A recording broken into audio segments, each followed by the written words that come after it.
So first of all, thanks for you all coming here. There are so many people. I didn't expect that this is so popular. I should have reserved a larger room and more money for catering and so on. But of course, it's a positive thing that so many people are here and interested of this topic. And thanks for HHP people, Walter and Marco and others for supporting me and making this possible.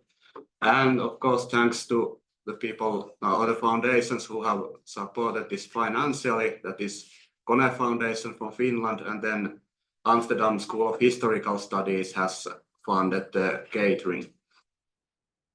And of course, thanks to Stephanie, who is arranging the recording of this. I don't know anything about this technical issues. So yeah. So I'm from the University of Helsinki, and I have done research on philosophy and esotericism for 2 years now. And before that, I wrote my PhD about the concept of evil. So that's my short academic background. And one thing I would like to mention right at the beginning is that most of the presenters in this event are philosophers. So there are many students of here in HHP here, and you shouldn't take anything about esotericism as authoritative here, because most of the presenters are philosophers. We are not specialists in the study of esotericism, but of course Walter and Marco are, so they are exceptions. And about my own presentation, it's especially now when there's a little less time than there should have been. I will not make any kind of ambitious argument. I'm just presenting the outlines, how a philosopher would approach the study of esotericism, and what I have myself indeed done for a while now. So, because not everyone here is that familiar with esotericism, I suppose there are some philosophers here also who are just interested about the topic and don't know yet so much about it. I just go very fast some basic background, what is esotericism in the academic study of esotericism. So there has been academic study that could be called study of esotericism long before, but it was during the 19th when Antoine Favre kind of began this current study of esotericism as a multidisciplinary kind of disciplined field of study. Before that, there was some separate works, and not all of them were so kind of academically tight. There were some religious presuppositions and so on. But during the 19th, it began as a tight historical study, and that was Antoine Favre's kind of merit. And he understood esotericism as a form of thought, by which is meant something like that there are different forms of thought, such as scientific thought or philosophical thought or religious thought, something, these basic categories everyone is familiar with. But esotericism, according to Favre, is kind of something else. It cannot be reduced to any combination of these kind of familiar categories. So it's something different, a whole new form of thought. And then he attempted to define what this form of thought essentially consists in. And he brought up 6 kind of conditions what makes thought esoteric. The first condition was correspondences, which means kind of that we have, for example, human body parts or different plants or different metals or different planets, and there's some kind of correspondence between them in a completely different way than in physical science. And then the other characteristic, living nature, which also is a kind of opposite to the mechanistic view of nature, so that not only organic nature, but the whole of nature is some kind of living organism in some sense. Then the third third aspect is called imagination and mediations, and that means essentially that in the so-called basic modern worldview we have a kind of dualism between soul and body, or mind and body, or anything like that. There's always some kind of dualistic setting.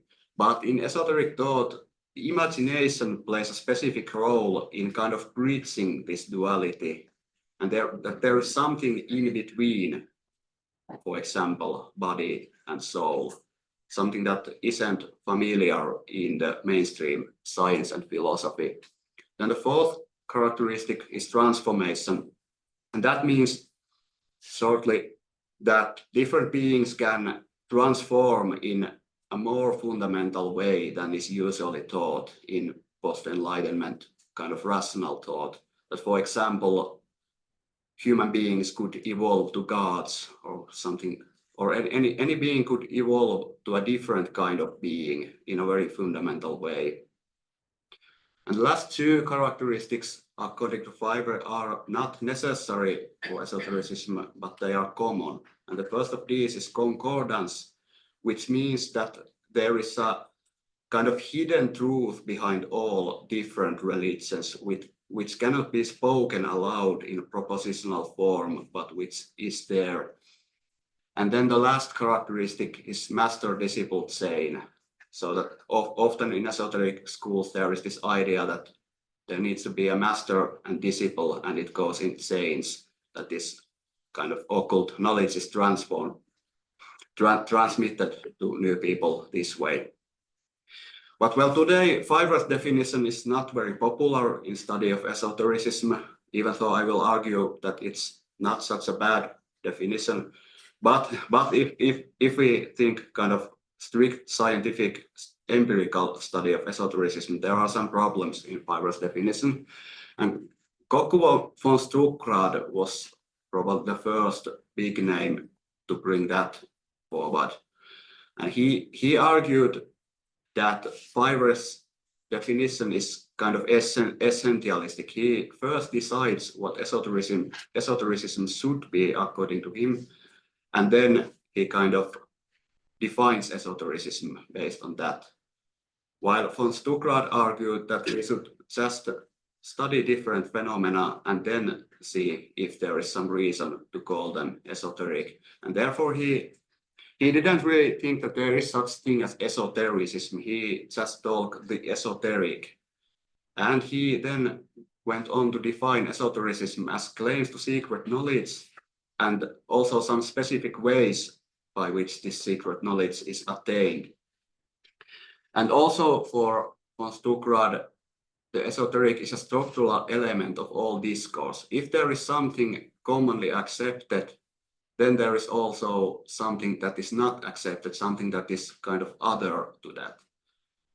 And then a bit similarly to that idea, Walter Hanegraaff, who is the next presenter, also was very famous to present the idea of esotericism as a kind of wastebasket category for post-enlightenment rationality, which means that during the Enlightenment, certain ideas that were collected during early modernity in religious context as heretical were transformed into kind of, they were not anymore so much heresy or anything like that, but they began to be understood as superstition or humbug or anything like that. So esotericism began to mean, and at that phase, it was the first time when anyone really began to talk about esotericism at all. Esotericism began to mean something that kind of does not deserve the serious attention of the scientist or the philosopher or even the theologian. Then there are some other approaches too, which are kind of important, but I won't go into them now because I have little time. Now I'm coming to my main topic, that is philosophy and study of esotericism. And the first thing to note is that basically there are no philosophers in the field of study of esotericism. Well, there are probably few, but I don't know any, basically, except people who are here today. And why is this? This is the kind of main question I am thinking, because for me it would feel very natural that philosophers would discuss esotericism, because there are lots of philosophical questions involved in it. But no, philosophers are not interested in it usually. And the main reasons why they should be interested is that if esotericism is something like Fiverr suggested, a form of thought of its own, then it's something very different from philosophy. It's not just some weird philosophical view, but it's something completely other than philosophy. And then we should kind of assess what is the relationship between philosophy and esotericism. Because, well, philosophers do not usually despise, for example, art. Art is not at all philosophical, but nobody despises. But there is in esotericism something that philosophers think that, well, we don't need to think about the whole thing. It's just something silly people think about. So that's one reason. And partly related to that, if esotericism is the other of post-enlightenment rationality, as Hanegraaff has defined it, then the first note that came to my mind is that, well, philosophy is, I would say, the kind of core of this rationality. It's not, there are different empirical sciences which are kind of rational and represent this enlightenment rationality, but it is philosophy which kind of defines itself as the rationality. It's in a sense above the empirical science because philosophers assess the empirical sciences. So on this basis, I think it's quite easy to understand why it is so difficult to philosophers to take up esotericism as a serious subject of research, because it's something so other than philosophical mode of thought. But then, from a little bit different perspective, the study of esotericism, as I said, is already quite established field. It's vast, it's very qualified, and it's very multidisciplinary. And there's at least 30 years of lots of research, many different disciplines, many different perspectives. But all of these, or at least most of these, are humanistic approaches. Maybe there are some natural scientific approaches, but not usually philosophical. And I would say that philosophy could have a kind of special role in study of esotericism for the same reason I just said, that philosophy is different to empirical sciences. Empirical sciences are defined by the object they study, but philosophy is in a sense free about that kind of restricted settings. And therefore, the role of philosophy compared to study of esotericism is in some way different than other sciences. And then I got two direct quotes. This is kind of funny because I think neither of us, me and Wouter, read before we wrote this. We didn't know that we have written this, but these are kind of exact opposites, these statements in some sense. So I argued in my forthcoming, in introduction to my forthcoming edited volume, this what I said, just that philosophy has a special characteristic that it can take up kind of truth questions related to esotericism, and that's usually not possible in humanistic sciences. It's not kind of good science in that context. But in philosophy, we can assess truth claims. Of course, we don't claim that something is true or not true in an absolute way, but we can assess such statements. But then from Hanegraaff's perspective, which is the perspective of the scholar of esotericism and empirical historicist, he says that he doesn't want to do such claims. And that's, of course, completely necessary in empirical sciences. Maybe we can discuss this later. I'm not entirely sure what Wouter meant exactly, but I assume that he, at least some respects, would agree with me that there is some difference in philosophical approach to esotericism and in empirical approaches to it.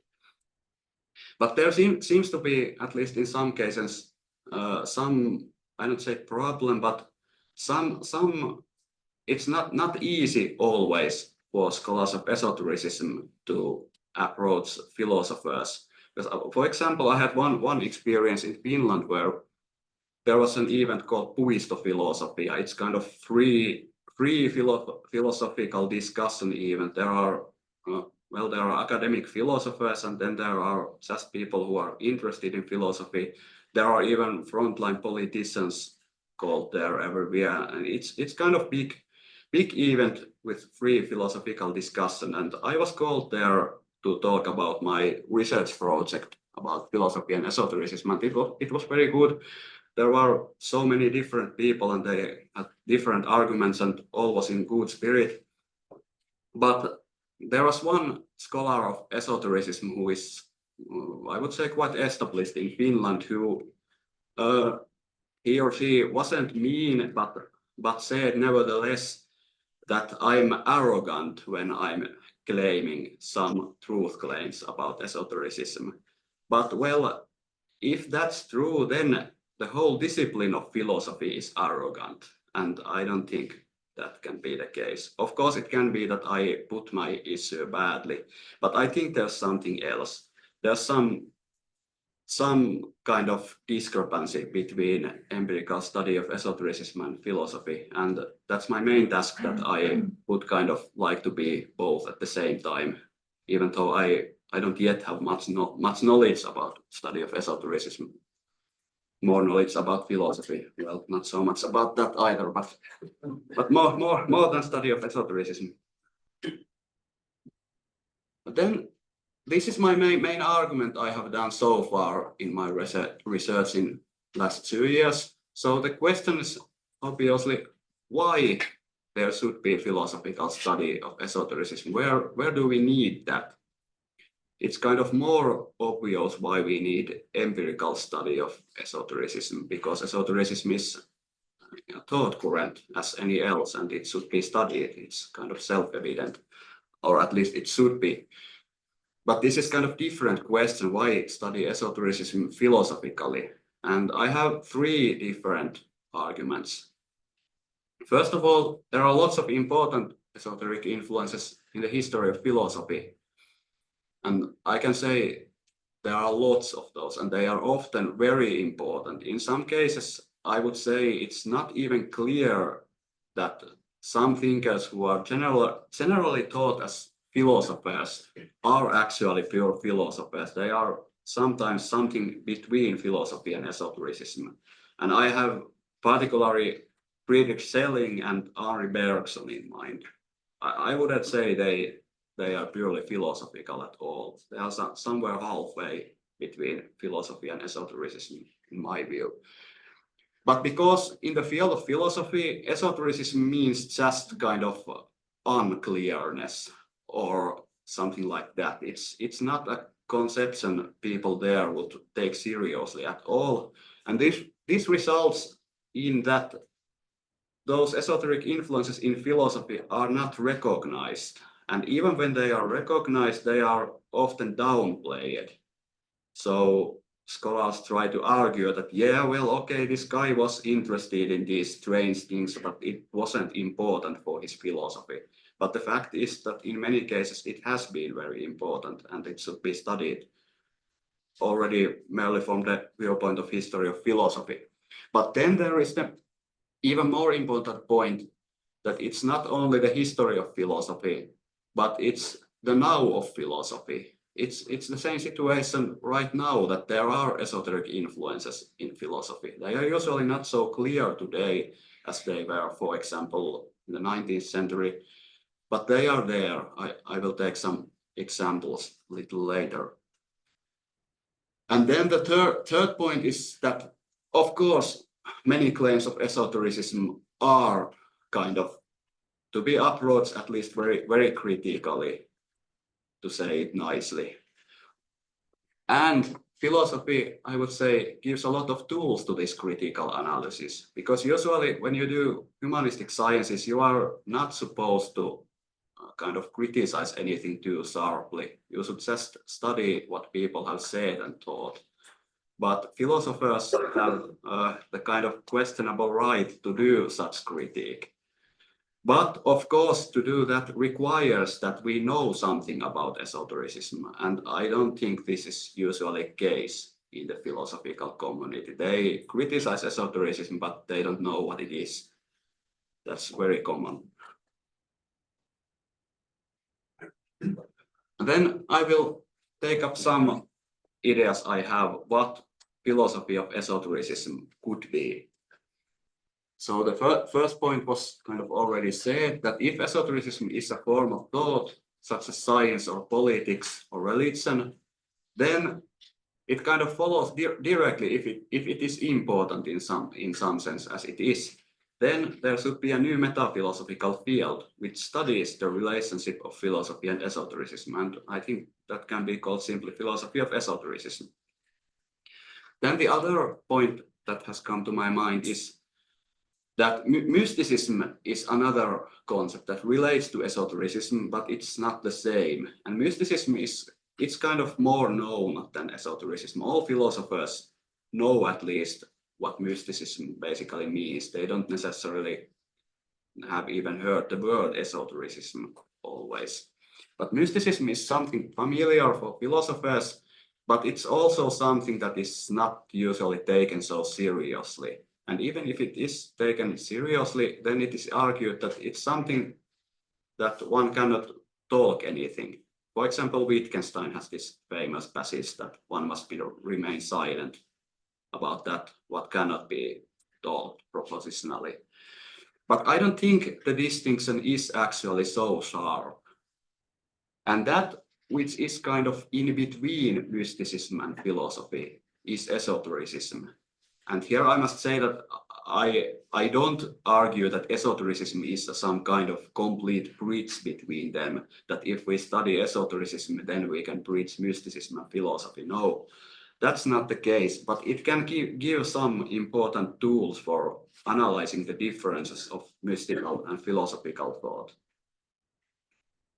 Then, as I already brought up, the philosophical approach brings with it the possibility of evaluating different forms of esotericism. That's something you cannot do in empirical humanistic study, or well, maybe you can, but it's not so usual and it's difficult to do it properly.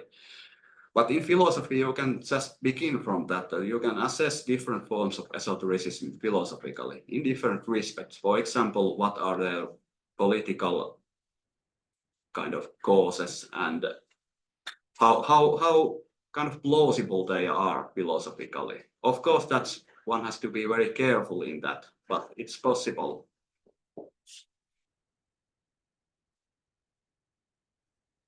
Then I have some more kind of practical examples.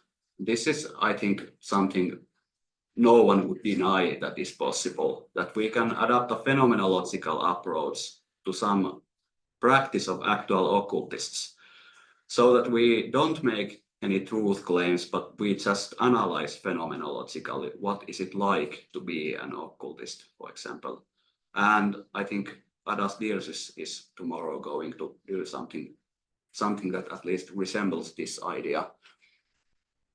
Then I have brought one article, it's not yet accepted to anywhere, but I had the idea that esotericism provides the possibility of kind of different metaphysical essentialism in feminist philosophy that's not kind of recognized in common feminist discourses, and that could possibly avoid some problems with any classical forms of essentialism.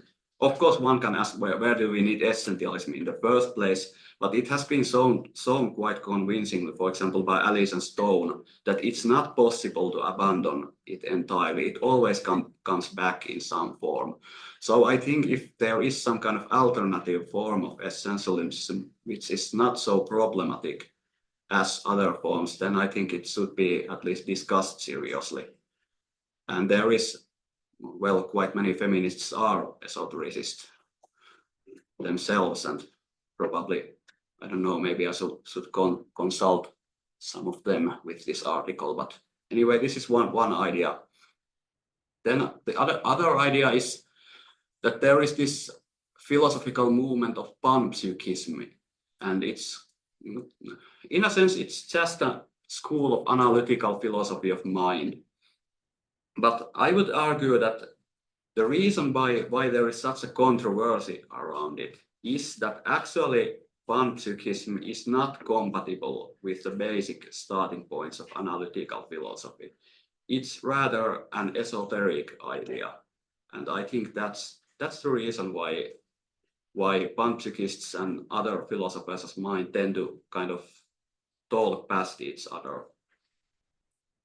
Then there are lots of esoteric influences in psychoanalytical thought that has been documented quite well, but I think there are lots of different viewpoints that have not yet been taken up. So that's one thing that could be done.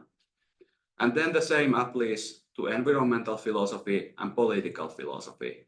And well, maybe I just mentioned that everyone who has studied esotericism even a little in the sense of this empirical study of esotericism knows that esotericism has been a very important background factor in many political movements in the past.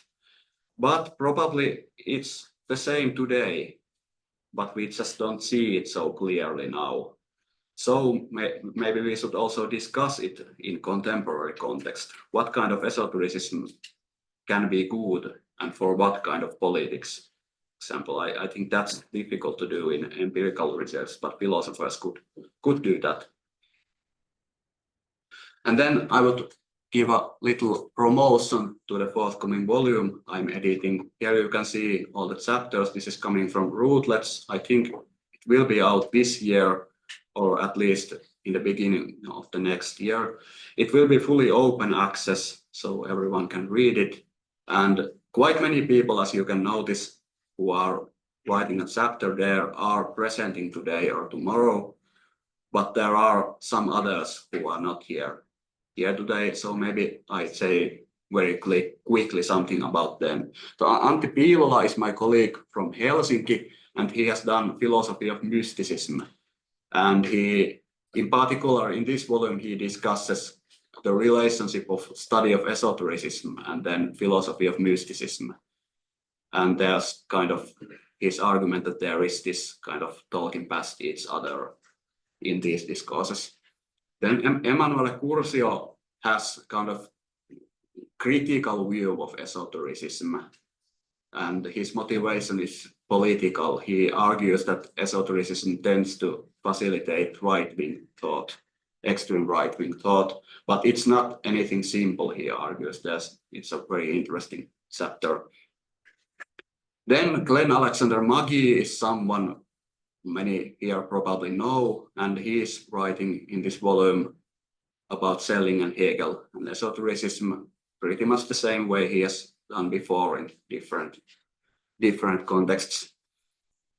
And Sami Pihlström, well, he's probably the most famous philosopher in Finland. He's professor in philosophy of religion in the department where I am in Helsinki. And here he writes about William James and esotericism. And his argument is kind of that William James is probably the philosopher who is mentioned when esotericism is talked about within philosophical circles. But Sami's argument is that actually James's philosophy is not so esoteric. He was interested in such themes, but when we look at his basic philosophical starting points, esotericism is not so much implemented into them, according to Sami. Then Jason Anand Josephson Storm, he's quite famous scholar of esotericism, and here he writes about Roy Faskar's esoteric influences. And then last, Panu-Matti Pöykkö is my colleague also, and he writes about the philosophical kind of reinterpretations of esotericism, particularly in Levinas, but I guess he talks a little about Lacan and other modern philosophers as well. Well, that was pretty much it. Thank you.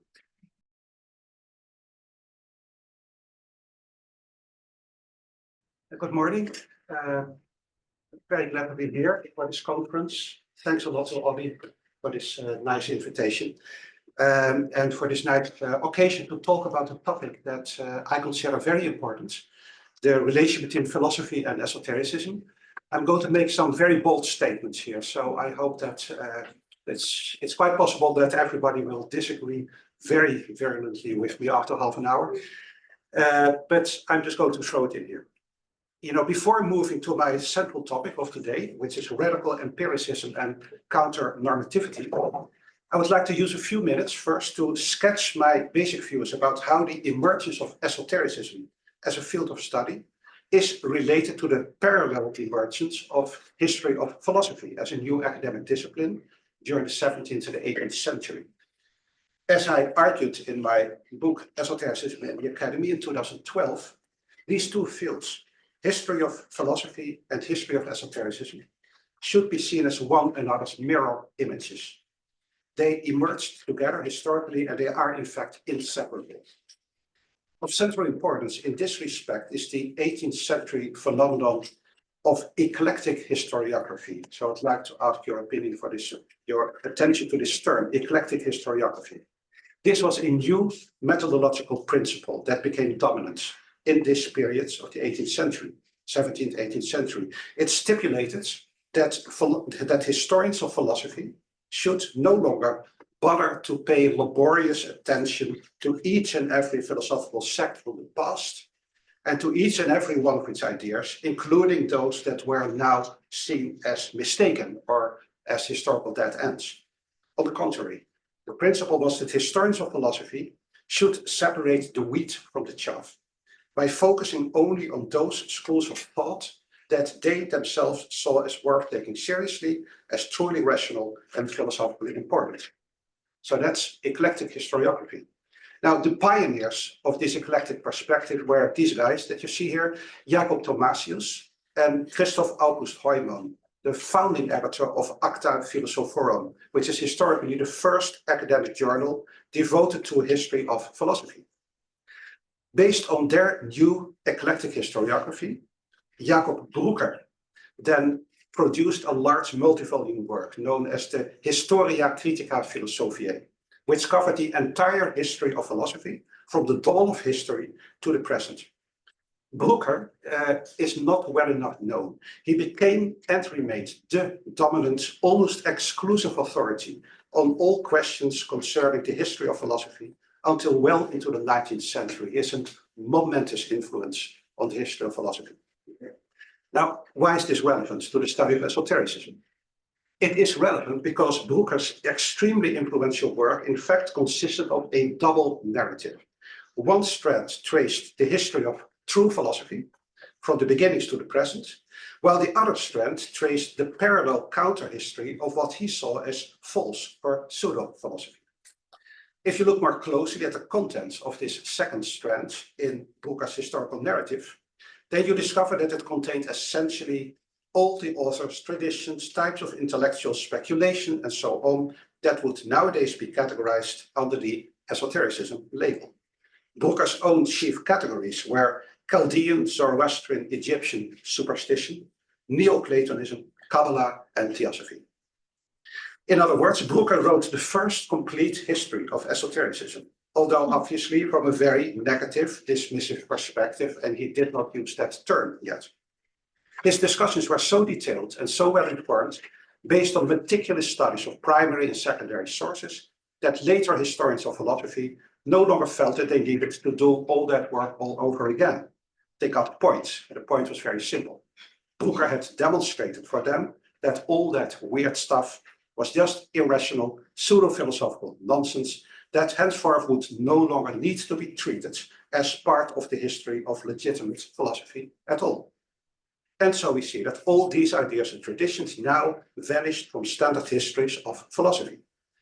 They became academically homeless, and they were dropped from the academic curriculum. Now the point is that philosophy as such now defined or redefined its very identity in a new and quite narrow manner, by sharply demarcating itself from what was now seen as mere pseudo-philosophy infected by magic, superstition, or the occult sciences. In short, Brucker constructed esotericism as philosophy's shadow. Now, this situation prevailed for about 2.5 centuries until the 1990s, starting with the work of Antoine Verre, when all these traditions of rejected knowledge began to be moved back to the agenda of serious academic scholarship under the new label of esotericism. Therefore, the first point that I need to make should be very clear. The modern study of esotericism is based on a principled rejection of the way in which academic philosophy and its history have been constructed, written, and taught from the 18th century to the present. Studying esotericism as a serious field of research means rejecting the method of eclectic historiography. The alternative consists of an inclusive, anti-eclectic method, a method that takes all historical traditions of philosophy seriously, regardless of whether they fit or violate contemporary historical canons or rational standards. Now, it is obvious, of course, that an anti-eclectic historiography of this kind results in a serious blurring of all the traditional boundaries between philosophy and religion or spirituality, and so on. Ultimately, I will admit, it should even result in a complete erasure of any such boundaries. The alternative that I advocate consists in a radical historicization of so-called philosophy and its relation to so-called religion, so-called spirituality, or indeed so-called esotericism. All those terms refer ultimately to little more than artificial, often highly ideological and essentialist categories, rigid conceptual straitjackets, like boxes with sharp boundaries that simply cannot account for the fluidity and the extreme complexity that we actually find in the history of human thought. I mean to dissolve all those boundaries. There we go. So let me just restate once again, because the point is often misunderstood again and again. Just like philosophy itself, esotericism too, at least in my view, is an artificial category that should not be essentialized in any way. These are just pragmatic labels, labels of convenience, useful to set certain traditions apart for special study, at least temporarily. And if we tend to think of esotericism or philosophy as special fields, different from others, then we are doing so only, in my view, because of strictly contingent historical developments that we happen to have inherited. It could all have been different. There is no reason why these categories should always remain the same. And that goes for esotericism, but also for philosophy, as far as I'm concerned. To be perfectly honest, the modern study of esotericism, in my opinion, is really nothing more nor less than a product of undoing quite serious damage, intellectual damage that has been caused by a long history of academic neglect and distortion.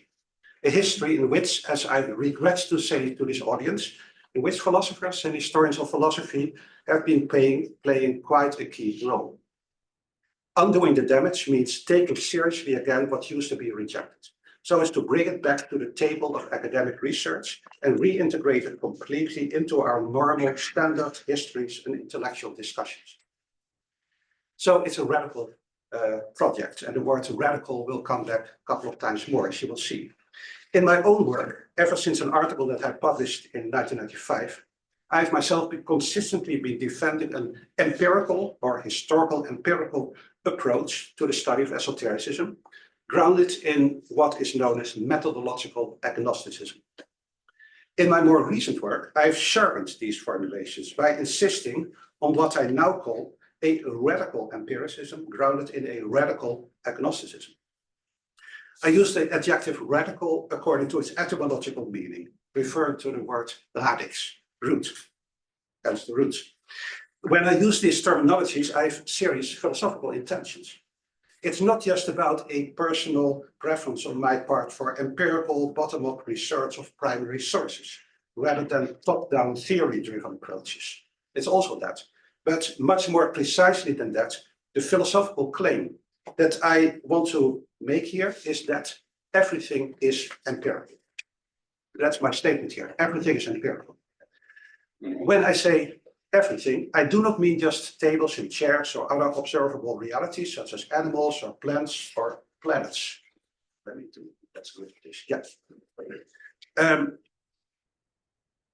I do not mean just tables and chairs or other observable realities such as animals or plants or planets. I mean literally anything, everything that appears or may possibly appear to or in our field of consciousness as human beings. In other words, everything, the whole of reality, all of it, I claim here, is empirical. This includes not just the images in our minds, but also, crucially, our thoughts and our theories, as well as various intellectual procedures that we think of as rational, such as logic or mathematics. By stating that everything is empirical, I invite you to see logic and reason not as privileged a priori tools or instruments for the study of reality, as though they are somehow external to reality and superior to it, abstract, that is literally drawn away from reality. On the contrary, I ask you to consider theories and rational or logical procedures as human a posteriori realities or aspects of reality, which ultimately have their place among all those other so-called objects of study that appear in our field of consciousness. Now, this is not a rejection of theory, as has been alleged, but it is a rejection of a rationalist ideology that privileges theory over empiricism in our attempts to understand reality. Please note that although our common language forces me to speak about theories or logic as empirical objects of study, that's what language does. I'm aware that this implies a misleading subject-object dualism. I'm aware of that, but language forces me to use that term. In this regard, I embrace the core Kantian insight that it's our consciousness itself that constructs realities as appearing to us in time, space, and causal relations. So, my claim is that ultimately all we really have is what we refer to as reality, whatever that may be. That is the world of which we are conscious while we are alive right now, of which and the world of which we may potentially be conscious. A world that happens to include not just tables and chairs, but also such things as theories, rationalities, mathematics, or logic. The implication is that consciousness is neither something objective nor something subjective, but refers to the primary and irreducible fact that we are aware, we are conscious of something, to which we conventionally refer to as reality. And we're doing that right now. In a deliberate parallel to Parmenides' key insight that non-existence does not exist, I suggest that the non-conscious or the unconscious does not exist either. In other words, even states that we conventionally refer to as unconscious are actually just modalities of consciousness. Okay, now this brings me to an important further point. My advocacy of radical empiricism is inseparable from my insistence that consciousness itself is not stable, but susceptible to alteration in a potentially limitless number of ways. We do not know how many. Alterations of consciousness and their effects have been reported throughout the whole of human history, and they are a very important part of the history of esotericism, among other things. They mean that one gains access to experiential dimensions that may be very different from our normal consensus reality, the one in which we are now, but they still remain integral parts of empirical reality. Moreover, such altered states of consciousness, including sleep and dreaming and so on, give rise to altered states of knowledge. Altered states of knowledge, that is, unusual states may enable us to know, to perceive, to learn about, or become conscious of realities or dimensions of reality that are inaccessible to us in our present sober waking state. And of course, the converse is true as well.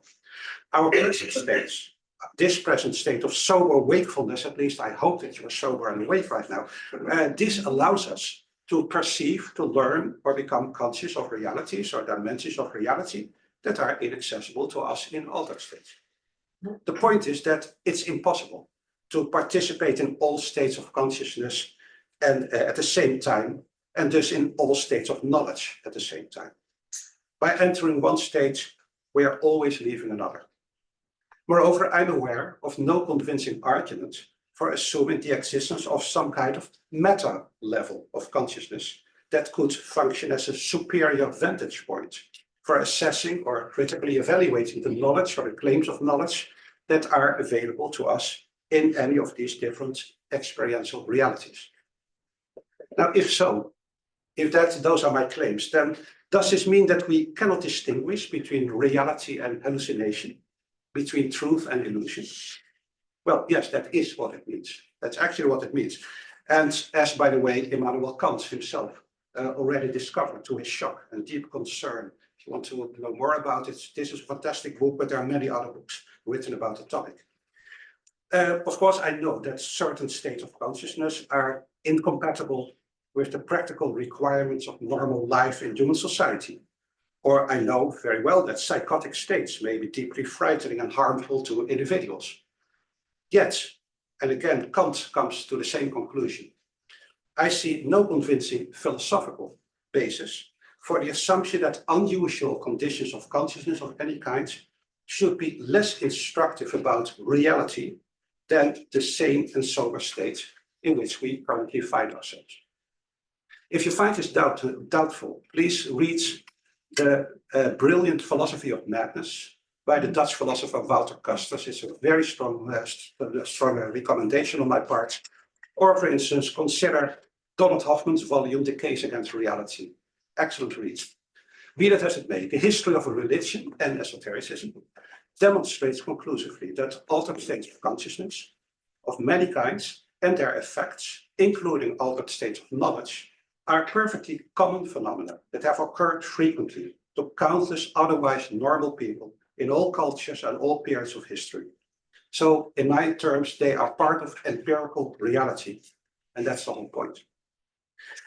Now, if we accept the absence of a meta level of consciousness and the status of theories of logical procedures as empirical realities among other empirical realities, if you accept this, then the implication is that perfect conclusive knowledge of reality as such is not possible and will never be possible. In my empirical method article of 1995, I defended methodological agnosticism specifically by pointing out that if we are radically honest, we must admit, I think that none of us has a clue about what is really going on around us, and especially how and for what reasons it is going on.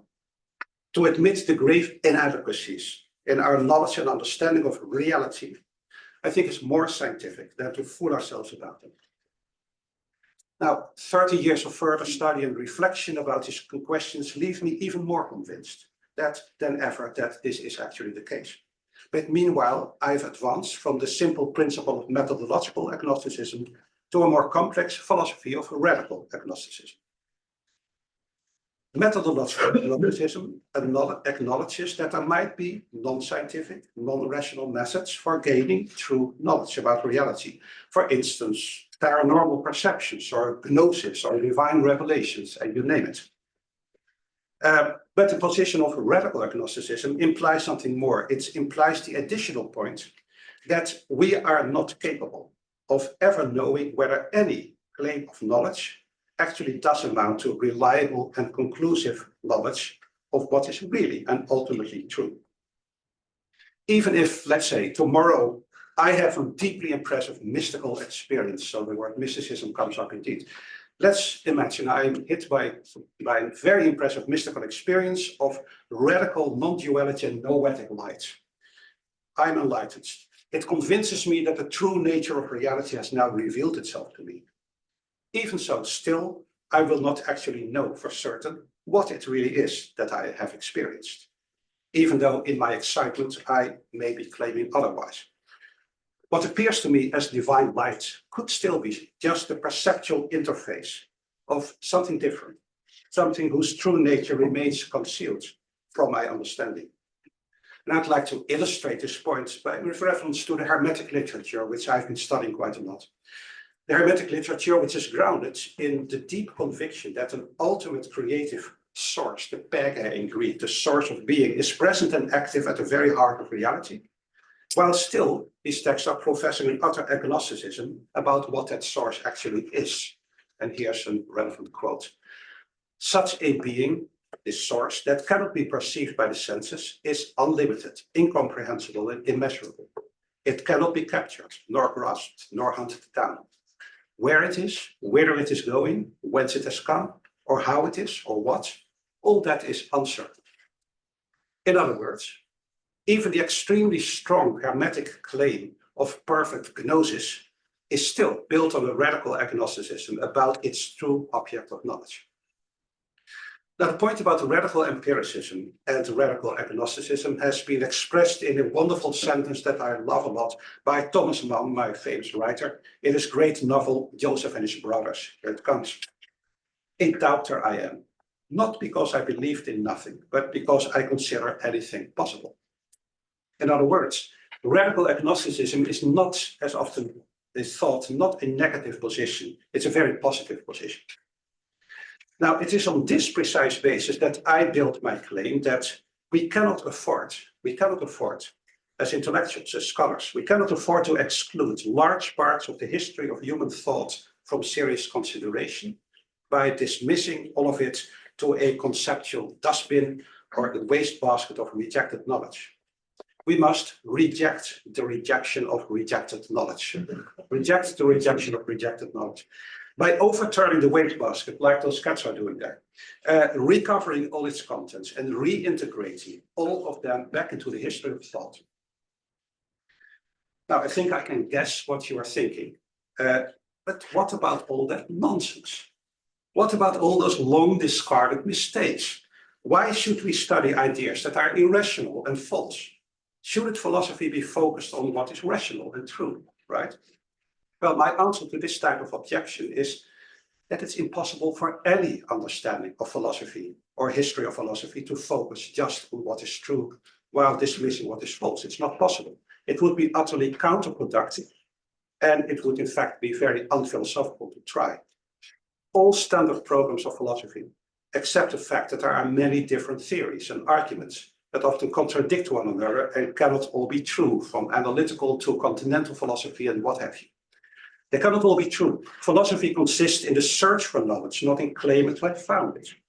Precisely by listening and engaging in serious dialogue with those who approach this search for knowledge in ways that are entirely different from our own, we may gain insights, including precious philosophical insights that otherwise would never have occurred to us. Never miss an opportunity to learn something new and have your opinions changed. So yes, that is really what I'm saying. Everybody who is searching for knowledge, including all those esoteric thinkers, deserve a place at the table of philosophical discussion. None of it should be excluded. I'm very radical in that again. Now again, of course, all of this implies a very serious blurring and dissolution of the artificial boundaries that have traditionally been drawn between philosophy, religion, spirituality, esotericism, psychology, or any other field that lays some claims to reliable knowledge about truth and reality. My intention is to question all the normative boundaries that we usually take for granted. Now, this brings me to my final topic, counter-normativity and counter-normality. Over the past 2 years, I have been revising my 2013 textbook, Western Esotericism, A Guide for the Perplexed. And this has resulted in a completely rewritten book that will be published early next year with a new title, Esotericism in Western Culture, Counter-Normativity and Rejected Knowledge. So what do I mean by counter-normativity? I'll begin with a definition. Counter-normativity is the product of demonstrating that what is commonly experienced as normal and gets presented to us as such may in fact be the reflection of a hidden normative standard that should be critically examined and not just taken for granted. Now, such an agenda has inspired all my scholarly work from the very beginning. But only while rewriting this book have I come to define it in this manner in terms of counter-normativity with this new terminology. In doing so, and building up to this conclusion, I've been collecting many depths, and I'd just like to mention some of them. I've been indebted to queer theory, to Gerd Kreikel's work on the impossible, to Eric Davis' work on weirdness, and to Gisli Magnusson's work on ervaringsmetafysiek, metaphysics of experience. And there's more. But a very important insight came from the philosopher Georges Canguilhem in his classical work on the normal and the pathological. And here's the relevant quote. He says, the abnormal as abnormal comes after the definition of the normal. It is its logical negation, right? However, it is the historical anteriority of the future abnormal which gives rise to a normative intention. That's a very important sentence. The normal is the effect obtained by the execution of a normative project. It is the norm exhibited by the fact. This quotation actually blew my mind, I have to say. The key point is that what we call normality is actually based on a normative standard that conceals its own presence. We don't see it. Or in other words, behind the appearance of normality, there is always a set of hidden normativities that should in fact be questioned critically instead of being taken for granted. Now, the act of imposing a new norm, a new standard of normality, has the effect of discrediting and eventually erasing an anterior reality. It colonizes our consciousness, our conscious awareness, and it banishes other conceptualizations from our view, suggesting that what is different must be wrong. As formulated by Walter Mignolo, the decolonial theorist, the new normativity, quote, becomes synonymous with the real by obstructing possible alternatives. And this leads to a key point. Under such conditions, the suppressed can only ever return to our conscious awareness in the form of what Eric Davis refers to as ontological weirdness. I find it actually significant that scholars of esotericism very often, colloquially refer to their topics as the weird stuff. That's what we're doing. We're studying the weird stuff, right? That's what we say. Now, the weird or the uncanny, das Unheimliche in German, is precisely that which we find hardest to understand or even just look at or recognize, because we struggle to find any place for it in our normative assumptions about truth and reality. By definition, the weird or the uncanny is the presence of something that should not be present. It is the impossible appearing in its very impossibility. In short, it is precisely that which is not normal. Now, because it does not fit our standards of normality, it threatens our most elementary assumptions about reality and truth, about how the world works, and it may even cause us to question our own sanity. Therefore, we naturally defend ourselves against its presence by means of standard escape mechanisms, such as denying, forgetting, excluding, suppressing, ridiculing, and rationalizing. All these psychological defenses have the same basic function, to reassure us that everything is all right, the world is reliable, we are not crazy. Now, ontological weirdness is defined by the fact that it troubles our sense of normality along a wide spectrum, for which I have coined the new term counter-normality. And so we end up with a pair of two complementary technical terms that I would like to propose to you. So counter-normativity, again, as a critical project, questions the process of normalization itself.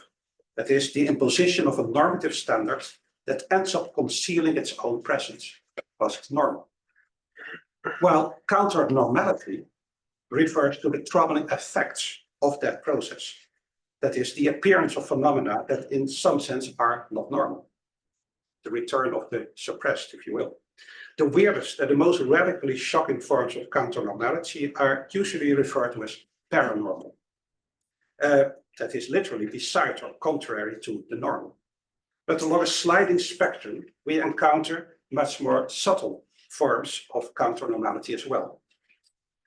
What I mean with that is that many qualitative phenomena that occur in human experience or reality do not directly violate our assumptions about what is real and true, but destabilize them more mildly and indirectly to various extents. They do so by the simple fact that we do not know, again, where to put them. We have no place for them. At some level, we are aware of having no place for them in our standard normative accounts of how the world works, or of what we're supposed to find important, and so on. Well, among the many examples that could be mentioned here as examples of counter-normality are subtle counter-normality, are visions or voices, altered states of experience or experiences of possession, lucid dreams or weird synchronicities, unitive experiences, intuitions or premonitions, a sense of invisible presences or inner guidance, including an experience of direct channeled inspiration resulting in poetry or music, encounters with demons or angels or alien entities, experiences of bliss or ecstatic transport, for instance, while making love or running a marathon or listening to music, and so on and so forth. My point about such experiences is that they inhabit a liminal place between the possible and the impossible. For although we know that they occur, our normative culture gives us the message that they are not really what they seem. Counter-normality covers the entire spectrum between events or experiences that violate our common-sensic beliefs about physical reality and more subtle events and experiences, such as hearing a voice in your head that gives you warnings or advice. For instance, think of Socrates' daimonion. The spectrum runs from factual claims to contested interpretations. Skeptics will claim that the former are simply impossible. But about the latter, skeptics will object that certain explanations are impossible. Yet what they all have in common is that such things are not supposed to happen. They are not normal. Now, if I may borrow an expression from Donna Haraway, what defines the study of esotericism, or should define it, at least in my opinion, is a principled commitment to staying with the trouble of counter-normality, both historically and philosophically. In other words, it means resisting our psychological defense mechanisms of outright denial, oblivion, exclusion, suppression, ridicule, or rationalization. The critical and intellectual reasons for doing so, for staying with the trouble, are eminently philosophical in the best Socratic tradition. They are based on a principled attitude of critical suspicion towards the operation of hidden normativities, especially the normative standards of rationality that conceal their own normativity by presenting themselves as perfectly normal. My final point is that such a project turns the core principles of the Enlightenment against a perverted understanding of enlightenment, in my view. Let's call them bad enlightenment and good enlightenment. Right? So what is bad enlightenment? Bad enlightenment is based on a dogmatic ideology of reason and science to the exclusion of everything else, tending ultimately towards the classic positivist doctrine that the exclusive source of reliable knowledge consists of nothing but normal sensory experience interpreted through reason and logic. This bad type of enlightenment, as I call it, defines its very identity indeed in terms of the rejection of rejected knowledge. By sharp contrast, good enlightenment. Good enlightenment insists on respect for empirical evidence, no matter where it may lead, a rejection of ideological prejudice of any kind, unrestricted freedom of inquiry, openness to all perspectives and all possible outcomes, and confidence in the emancipatory power of critical discussion and argumentation. Therefore, it cannot accept the rejection of rejected knowledge, but it must insist on studying its materials carefully and critically, just like everything else, even if it blurs your own identity as a philosopher. You still have to do it. So that is what radical empiricism and radical agnosticism are all about, at least in my view. The premise of philosophical inquiry, as I understand it, is basically the premise is that we do not know. That is why we do philosophy. We do not know, but we would like to know. We would like to learn more. To do so, I suggest that we need to study the full spectrum of experiential reality as it appears to us in human consciousness, without suppressing anything, just because it happens to challenge our cherished theoretical convictions about what is real and true. On the contrary, precisely what troubles our beliefs and our ideologies and our convictions, precisely that is most worthy of investigation, because it might cause us to change our mind and learn something new. On that note, after having given you Bob Dylan, I would like to leave you with Socrates himself, the ultimate agnostic, the man who truly knew that he did not know, except perhaps about one small subject. Thank you very much.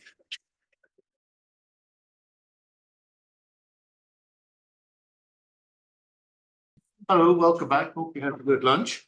And are staying indoors on a lovely fine day. And as I live in the Netherlands, I know how rare this is. So I'll take it as a huge compliment. So thank you very much to Ollie and Stephanie and the organisers and funders of this very interesting event. And I'm very honoured to be here speaking. And while we've had, if you like, theoretical deliberations, very interesting in the morning. Mine is more of a kind of particular case study, of which there are others in the program. But I'm happy also to take more, if you like, meta-philosophical questions in the Q&A at the end. Right, okay, so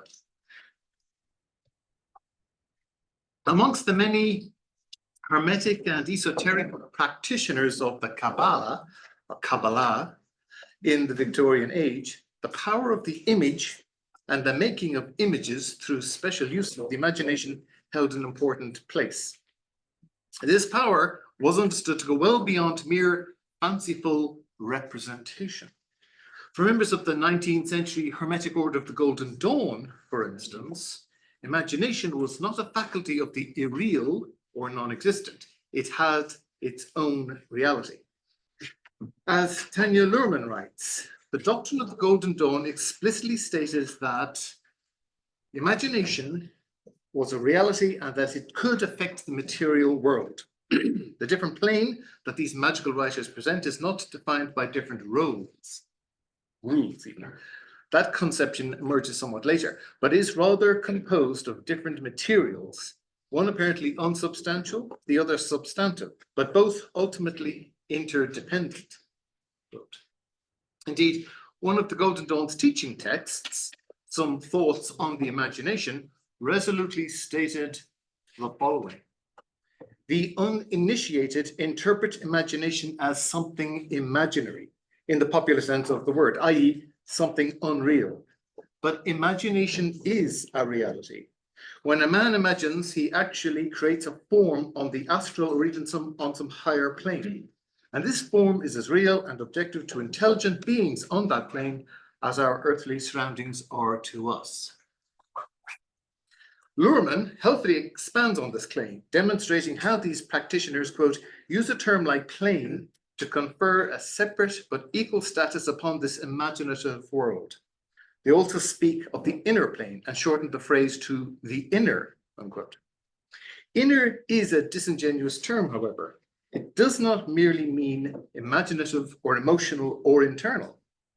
Hence, the visualization of abstract shapes, such as a hexagram, say, is a crucial initial phase of occult practices such as astral projection. The inner, the imaginative, is both fabulated and real. This realism of the imagination is one of the ways, according to Alison Butler, that the Golden Dawn revolutionized the Victorian practice of magic. It introduced, quote, dominance of the imagination and the will in the magical process, unquote. Moreover, such magical rituals were now controlled not only by the magician's will and imagination, but were so directly without intermediary. Imagination, or the faculty of building an image, as Golden Dawn member Moyna Mathers put it, was a creative tool that the occult practitioner used with trained skill. So, when this same Moyna Mathers discusses Tattva cards, for example, that reveal the spirit of water, Akas of Apas, such images for her were no mere pictures or representations. They are real implements as well. The image for Akas is a black or indigo egg, and for Apas, a silver crescent. These images or thought pictures produced on Tattva cards could be used for a number of occult practices. As Jocelyn Godwin explains in Esoteric Theories of Color, the use of flashing cards on Tattva cards employed a physiological phenomenon in which the eye projects a color that is not there to create an imaginal situation. The purpose is to enter a realm where vision operates without physical substratum. Such things happen in dream and drug experiences, but the object of the Golden Dawns, as of most initiatic training, was to enter such states voluntarily and to control them. In her own short text of Scrying, Moina Mathers herself writes that in both scrying and astral projection, then, the key to success would appear to be, alternately, to employ intuition and reason, firstly by permitting each thought picture to impress itself on the brain in the manner comprehended generally by the word inspiration, followed by the reason applying its knowledge to an affirmation or correction of the same. Whereas astral projection, a form of self-hypnosis through concentration upon a symbol, can begin with figurative images, scrying more often than not begins with real reflective surfaces. Hence, the tattva cards act as a kind of mirror, allowing the practitioner to perceive, she says, some scene in the universe reflected in the symbol which you hold, this latter being to you as a mirror which shall reflect to you some scenes not within your range of sight. And secondly, you can continue the operation by using the same symbol, and by passing through it, project yourself to the scene in question, which before you had only perceived as a reflection. In other words, and the tattva vision can be seen as a form of virtual image operating on the senses. She continues, you must be prepared to receive impressions of scenes, forms, and sounds as vivid thought forms. Such thought forms are not only visual, therefore, but involve complete experiences. That is, quote, things heard, things felt, as well as things seen, which will prove that the qualities that we are using here are really the sublimated senses, unquote. This material, she goes on to say, crystallizes the astral plane and completes it, unquote. The image is indeed not imaginary then. Now, the reasons I'm speaking here about esoteric theories of the image, and the Golden Dawn in particular, are twofold. Firstly, because with their notion of thought forms, a concept partly shared with the theosophists, we have the beginnings of an imminent theory of image creation that dismantles the subject-object binary. And presumably that's something everybody can get behind, these days at least. But the second reason, of course, is that the aforementioned Moina Mathers' other name, drumroll, was Mina Bergson. She was the sister of Henri Bergson, at the time a leading figure within the French Academy, whose own theory of durée, duration, or real time, and creative evolution would eventually make him the most renowned European philosopher in the early 20th century. The parallels between Mina's theory of the image, the astral plane, matter-spirit relations, and even scrying, and those of her brother Henri concerning the virtual, the union and disunion of matter and spirit, or memory, the reality of the image, and many of the concepts are striking. And though I'm only going to touch on the image and image creation really here, and a little bit about realism towards the past, there's a ton of these things, which I've hopefully put together into a book, available at all bookstores at an inflated price, but I believe certain Russian pirate websites are known to hold a PDF of it, but I do not endorse this practice whatsoever. But anyway, for our purposes, what is most significant is that this brother and sister were both working in Paris simultaneously, albeit on very different yet still complementary approaches to questions concerning the image, matter, spirit, and their interaction. Mina was at the height of her powers in the 1890s, helping run the Golden Dawn with her husband, Samuel MacGregor Mathers, producing mystical artwork for its temples, and also, by the end of the decade, practicing the Egyptian mysteries of Isis in various Parisian theatres. Indeed, Mina's occultist practices were happening in Paris at precisely the same time that her brother Henri was lecturing on and researching the topic of images, time, and the mind-body relation for his next major work, Matter and Memory, from 1896. Everything you ever need to know about Gilles Deleuze is basically in Matter and Memory. Just saying that for now.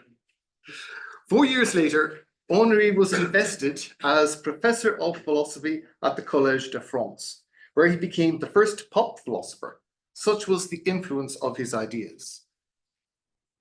Significantly, he also gave celebrated lectures to an adoring public, just as his sister, dressed as High Priest Anari, was invoking the Egyptian goddess Isis at the Theatre La Bourdonnière and at other secret locations in Paris. That's Mina and her husband Sam.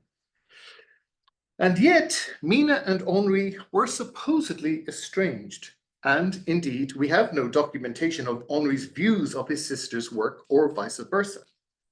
Various commentators, however, caution that this purported estrangement has been overstated. And we do know that Henri visited Mina when both were living in Paris between 1892 and 1918, there being at one point a mere 10-minute walk between each other's homes. Surely, some say, they must have seen each other frequently enough. Mary Greer going so far as to speculate that they most likely met to discuss, quote, their mutual interests in aspects of the spirit and in psychology, unquote. Just to kind of add a tiny bit of background, Henri Bergson is famous as a French philosopher, but he does not have a drop of French blood in him. He is Anglo-Irish, Jewish-Polish, who happened to be born in Paris when his family were passing through. And they kind of left him there because he was such a good pupil, and they left him to be educated in the French system and to be naturalized French. But he's not French. The rest of the family are basically English. Certainly, what I find in her work with the Golden Dawn, Mina said, is that the beginnings are the beginnings of an imminent philosophy concerning embodiment, imagination, and time, or what Mina herself called the spiritualization of the material. And this spiritualization process is one that greatly complements the neo-materialist spiritualism of her brother's own philosophy of duration, spirit, and image. For, like him, Mina believed that a concordance was beginning to emerge between the natural sciences and mystic spiritualism, as she wrote in 1926. Material science would appear to be spiritualizing itself, and occult science to be materializing itself. The ancient wisdom, the sacred books, taught that we cannot understand matter without understanding spirit, that we cannot understand spirit without understanding matter, that matter and spirit are only opposite poles of the same universal substance. Here, she has articulated almost verbatim a key tenet of what was called the new spiritualism that had come to the fore in French philosophical circles at the start of the Belle Epoque, on which Henri Bergson's work was now the new apogee. Indeed, we know that Henri Bergson himself was always interested in philosophical spiritualism, this French spiritualism, psychical research, though somewhat furtively for the most part, and latterly, religious mysticism. Yet the sources for some of his own esoteric ideas remain largely uncharted, consistently enough, especially those appearing in the crucial text, Matter and Memory, from 1896. For example, the duality of orientation over any dualism of substance that we heard in the quotation from Mina earlier is highly reminiscent of the opening passage from Matter and Memory. Quote, "We will assume for the moment that we know nothing of theories of matter and theories of spirit, nothing of the discussions as to the reality or ideality of the external world. Here I am in the presence of images in the vaguest sense of the word, images perceived when my senses are open to them, unperceived when they are closed." Instead of a duality of matter and spirit, for Henri Bergson, there is a unity within a universal imagery. This opening hypothesis of the presence of images eventually becomes an ontology. Everything is image, but image is not a representation. It is a part of reality, because all reality is image. Building on this monistic ontology of the image, Henri begins the third chapter of the 1907 book, Creative Evolution, most famous for the thesis of the Elan Vital, with an attempt to explain the seemingly mysterious correlations between intellect and materiality, which proposes that the two, quote, are derived from a wider and higher form of existence, and that it must have been the one process that cut out matter and intellect at the same time from a stuff, material, that contained both, unquote. The parallels, for instance, between the virtual plane, also found in Matter and Memory, and the Golden Dawn's astral plane as described by Mina are equally conspicuous, as is also their respective realisms towards the past even, namely that the past never dies, it survives, and not merely as a representation, not merely as a recollection. Returning to those performances of the Egyptian mysteries performed at the Theatre La Bourdonnais, what we seemingly encounter in them is nothing less than the goddess Isis, the same Isis who was first recorded circa 2350 to 2100 BCE, the Egyptian goddess of life, the all-encompassing mother, the moon goddess, as well as the goddess of nourishment, healing, and magic.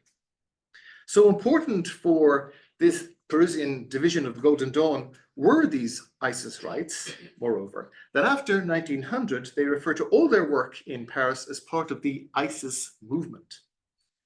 Now, we might smile now at such enthusiasms, yet Henri Bergson had his own version of just such an ultra-realism towards the past, namely that it somehow survived, albeit one dressed up in a more respectable psycho-metaphysical garb.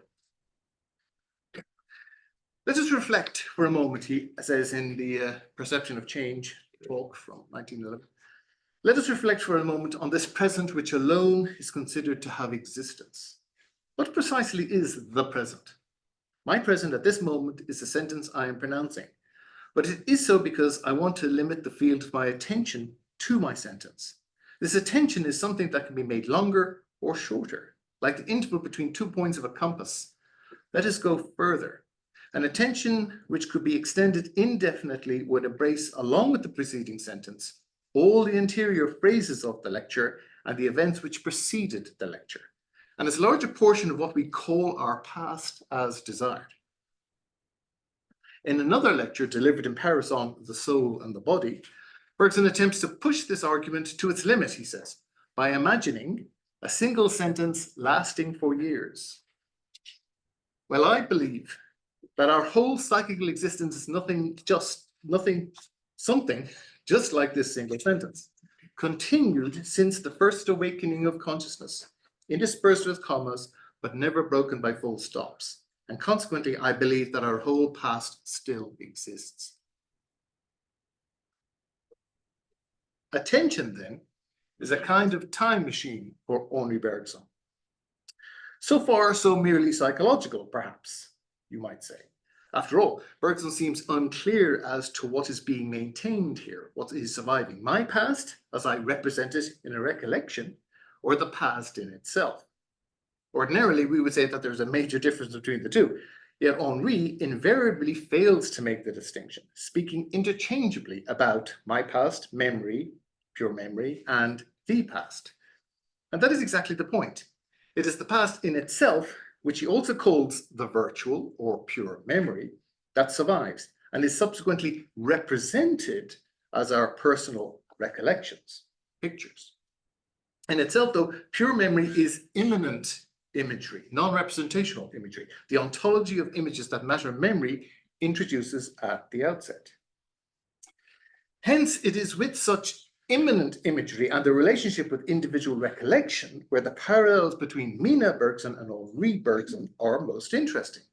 Here is Mina writing about eidolon, or the imaginative faculty. Imagination means the faculty of building an image. The imagination of the artist must lie in the power which he possesses, more or less in proportion to his sincerity, and his intuition of perceiving forces in the macrocosm, and allying or attuning himself thereto.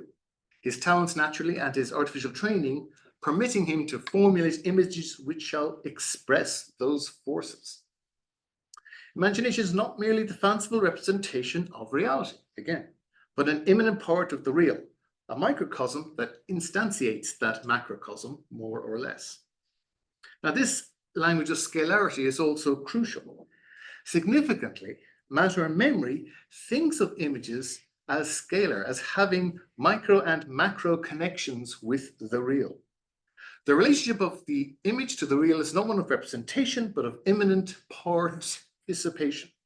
It is a mereological relation of part to whole. It is one of degree. Quote, between this perception of matter and matter itself, there is but a difference of degree and not of kind, the relation of the part to the whole. my consciousness of matter is no longer either subjective or relative. It is not subjective, for it is in things rather than in me. It is not relative because the relation between phenomenon and the thing is not that of appearance to reality, but merely that of the part to the whole. That's why sometimes Bergson is described as the original anti-Kant or adversary of Kant. He does not believe there's a phenomenal noumenal distinction. Everything is partly real. Everything is a part of the real. Now, where the Golden Dawn and Mina might say, perhaps as above, so below, Henri would write of the part and the whole of mereology. And if I had more time, I might also flesh out these concordances further, only not with more words, but quite appropriately, images. To wit, the diagrams found in both Henri's writings, here, diagrams concerning memory, cones of memory, the relationship of memory to perception, and some of the important images to be found in the grimoires of Mina's Golden Dawn, famous Tree of Life, and so on, back and forth. Okay. Conclusion.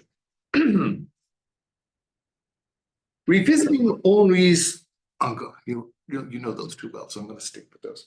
Revisiting Henri Bergson's theories in search of certain spiritualist and even mystical occult underpinnings that coincide with his sister's practices is far from a novel type of enterprise in the history of ideas, of course, be it one with a philosophical lineage, Hegel's Gnosticism, Gilles Deleuze's post-Kantian esotericism, or the mystical sources of existentialism, say, or a scientific one, Newton and alchemy, for instance.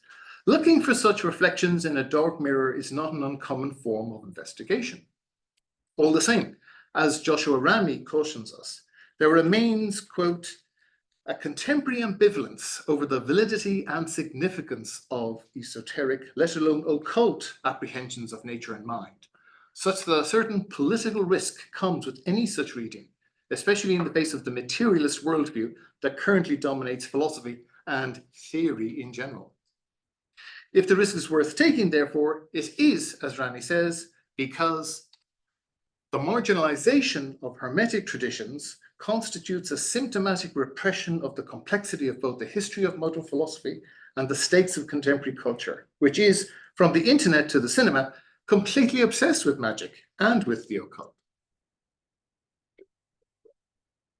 So, as a final word then, or a few extra words, it is in creative evolution that Henri Bergson offers an orientation, processual, directional even, reading of mind and matter, spirit and intellect, a duality of direction. Quote, La physique soit supplément de psychique inverti, pardon my French. The physical is simply the psychical inverted. Obvious wordplay aside, the psychics, physics, these inversions do capture something of the Mina-Henri bifurcation too, one of methods and materials, mysticism, philosophy, spiritualism, science, dovetailing from different poles of the one substance, which is not a substance, but a movement, a process.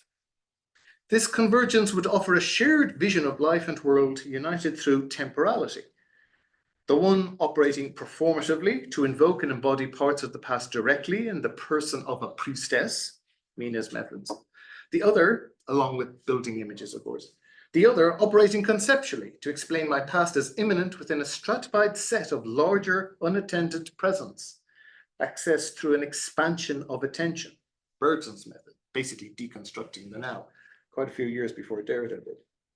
The difference is one of orientation. Mina Bergson herself came from a respectable family and had a very famous and very respectable brother.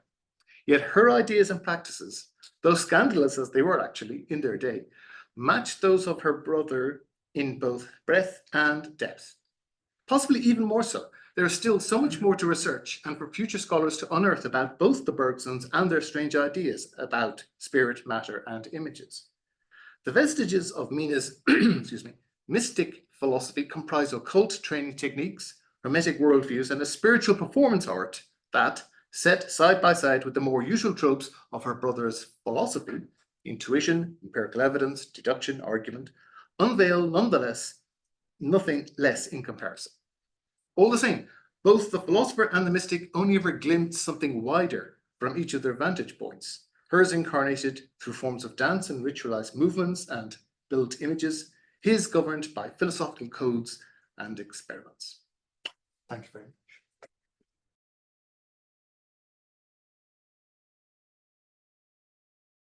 Okay, so hello from my part too. I'd like to thank you all for being here, witnessing our attempt or ascesis, as I will explain later, to bring together philosophy and esotericism of all of the one within the other. As an introduction, I am a philosopher, and that's, as Ollie warned you, maybe not the most adequate person to speak to you about esotericism. But I am a philosopher who is uncomfortable and critical with what philosophy is, or rather with what philosophy has become through the ages. So it all comes down to how we perceive and define philosophy, and that's how we define ourselves as philosophers. That is quite uncomfortable with critical of what philosophy has become through the process of its institutionalization, which is a long process from its origins to classical philosophy to then the Hellenistic and Roman times, and mostly at the point where philosophy has become a sub-discipline existing only as the aid of theology. And then after that, to its over-rationalized version in the Enlightenment.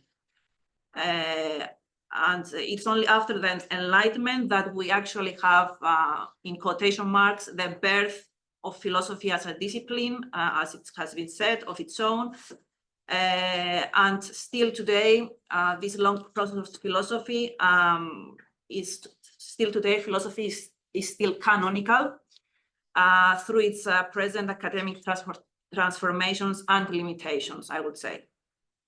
So so it's a long process of philosophy from its origins becoming a canonical, in a way, discipline in the sense of theological canonization. Thus, with canonical, I mean the canon as we generally mean it, namely as the normal or the normalized or even the normative. That is, as a hierarchical and hegemonic selection of what shall be considered more philosophical or worthy to be philosophical than other texts or authors. So this is what we call the philosophical canon or norm, but I also allude to philosophy as being still under the theological influence, since the canon is a very theological term and concept. To be canonized in theology means to become a saint. Similar to what I meant with the hierarchical hegemonic canonization or normativization of philosophers within philosophy, which is a more or less theological and religious practice inherited by philosophy from its years or its career, let's say, as a theological aid. That is, as Wouter Hanegraaff said earlier, it could all have been different in philosophy. Shall we inherit different categories and categorizations? Thus, in the spirit of what he calls methodological agnosticism and of what Feyerabend called epistemological anarchism, I will briefly say that as a philosopher, mostly continental philosopher, I will support maybe what can be called that methodological anarchism that would, among many other things, aid the study of philosophy and esotericism and their convergences. Because I think that the greatest obstacle to the openness of philosophy to other domains or disciplines and also the greatest obsession of philosophy is obsession with finding a certain methodology. And this is what becomes the split between the continental and analytic we have heard before. And it is a general philosophy's greatest fear of openness in general. And this is also explains the fear of philosophy to open to esotericism, etc. And as I explained in detail in the chapter, because this talk is just some bits from the chapter that will appear in the book, as I explained there, philosophy ends up being confused and being identified solely with its methodology, which is a limiting practice and metaphilosophical error to confuse what is philosophy with philosophical methodology, or what each philosophical area supports to be the appropriate philosophical methodology. It's an error and a limiting practice, because we end up defining philosophy based on what methodology we choose.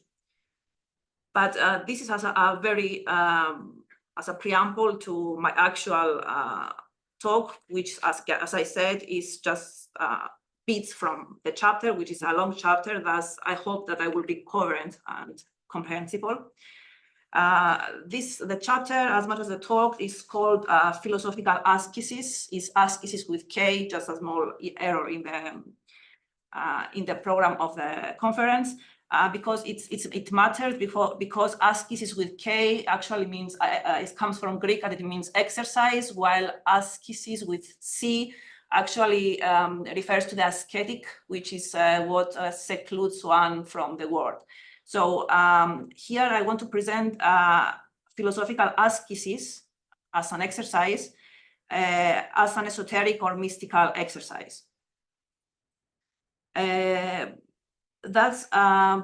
will try to very briefly explore, as I do in more detail in the chapter, explore the points of convergence between esotericism, also to some point mysticism, spiritualism, etc., and philosophy. In particular, I attempt to demonstrate their common origins, or rather how philosophy's origins lie within esoteric practices and knowledge. I also aim to show how esoteric rituals not only were, but remain the very rituals through which philosophy operates, despite its strategic and systematic efforts to conceal this fact, especially following the onset of modernity and its own institutionalization, as I explained before. These same rituals are evident not only in esoteric practices, but also in religion and magic, as well as in madness and especially in neurosis. Because as we know, magic and pathological conditions, or what we call neurosis, is based on certain rituals. All of these rituals are incorporated into philosophical practice, despite philosophy's claims of purity and of hegemony over them. I will, in the chapter, examine some concrete examples of esoteric philosophical rituals and of some philosophers' frank testimonies and confessions, but here I will skip that. But I just want to let you know that there are such frank testimonies and confessions from various philosophers do exist, where they say that philosophy is very close to esotericism, or they, in a way, say that what they do is kind of esoteric. But I will try to briefly show that these rituals and elements of philosophy itself are structurally and systematically hidden and foreclosed in general in what becomes the canon. In order to do this, I firstly engage in extended definitions and redefinitions of the philosophical practice of ascesis. And this, I propose, is an esoteric mystical ascesis. So the philosophical exercise is, let's say, an esoteric exercise. I simultaneously examine the discontents of what can be called poor philosophy, that is the fasting and the hunger or the beggary to which philosophy is reduced when it negates and omits its own esoteric essence. At the same time, I bring forward the principles or rituals which philosophy and esotericism share as their habits of thought, especially the ones of connection, aspiration, and questioning. So these are the three basic habits of thought that are common, I think, in both esotericism and philosophy. I repeat: connection, aspiration, and questioning. These principles are more obvious in ancient philosophical practices, which are also practices to which some later philosophers have directly or indirectly confessed. Thus, my general aim as a philosopher in general, but also in this chapter and this talk, is to reintroduce wholeness into philosophical practice, moving away from its omissions, philosophies of omissions of magic, madness, spiritualism, mysticism, occultism, and esotericism in general, and to show that the whole of philosophy what the whole of philosophy might look like when it accepts and affirms itself as an esoteric or mystical exercise or ascesis. Otherwise, it is condemned to suffer a philosophical neuroticism, which is mainly its own age-old and ongoing discontent and pathology, and thus it becomes a poor philosophy when it negates or omits all these different domains. Very briefly, now I'm going through three different parts. The first part will be philosophy and esotericism, a quest for definitions, just my own take on how we define philosophy and esotericism and where are the convergences. Then some words on what I mean by philosophical ascesis. And then going to the essence, let's say, of this talk, which is philosophy as an esoteric practice and why I call it like that. All depending on time, of course. Okay, at first, philosophy and esotericism, an equal demand for definitions. Esotericism eludes any effort to define it no less than philosophy does, although the latter, philosophy, has nonetheless been granted the status of an autonomous discipline, while esotericism remains academically homeless, according to Horngraf. Esotericism and its academic study are two different domains, though. The nature of esotericism seems to be apparent to its practitioners, although each has their own sense of what esotericism is, or of what they do is. As an academic field, the study of esotericism becomes a transdisciplinary and interdisciplinary domain that is defined according to the situated point of view of the definer, the discipline they come from, and the authors they use as prototypes of esotericism. Now quoting from Horngraf again. However, more or less the same can be said of philosophy. Although it is considered a discipline that stands on its own, definitions of it are elusive and depend both on which figures are taken into consideration and on the definer's own traditions, theories, and fields within philosophy. The question, what is philosophy, is maybe the most demanding philosophical question, much as the question, what is esotericism, is the most demanding question in the academic study of esotericism. In the case of esotericism, neighboring concepts, terms, or domains also get in the way, such as mysticism, spiritualism, occultism, Hermeticism, theosophy, Gnosticism, etc., etc. And this makes the search for a definition even more demanding. But this too can be said of philosophy, since its close interactions with other disciplines, both historical and systematic, can impede and blur definitions. As in occultism and esotericism, the mysterious, that is the secretive, the hidden, and the silent, seems to be the essential feature of a close neighbor of esotericism, which is mysticism. I quote from Maggi, who says that the mystical has always been hidden, if only in the sense that it is difficult for most to access. However, esotericism is a constructed category originating in the genealogy of wisdom sought by scholars in the Renaissance.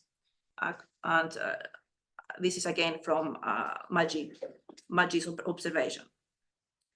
Esotericism encompasses different currents, and according to some scholars, one should look into its component parts for corresponding definitions instead of trying to locate the essential characteristic of esotericism in general, according to Maggi again. This is one way to approach academically esotericism. According to others, one should look into the nature of or essence of esotericism in order to define and distinguish it by identifying certain characteristics or criteria. For example, Antoine Fabre lists 4 intrinsic characteristics already presented by Oli of esotericism: correspondences, living nature, imagination or mediations, and transmutation, and 2 non-intrinsic characteristics of esotericism, which is transmission and concordance.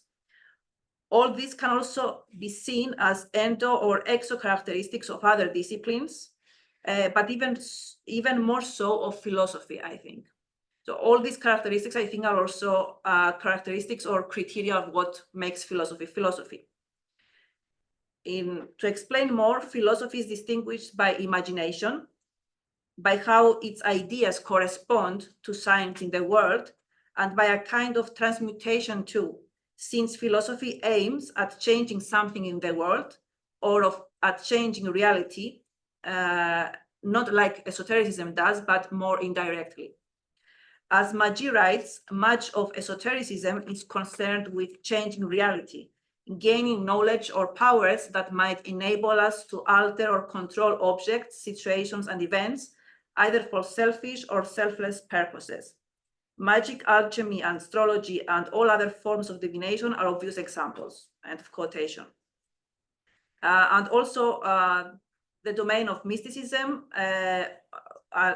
one key difference with esotericism, because many times they are confused, is that mysticism is not concerned with changing reality, but with experiencing reality and truth in an alternative and more profound way. So I think this is the key difference between esotericism and mysticism.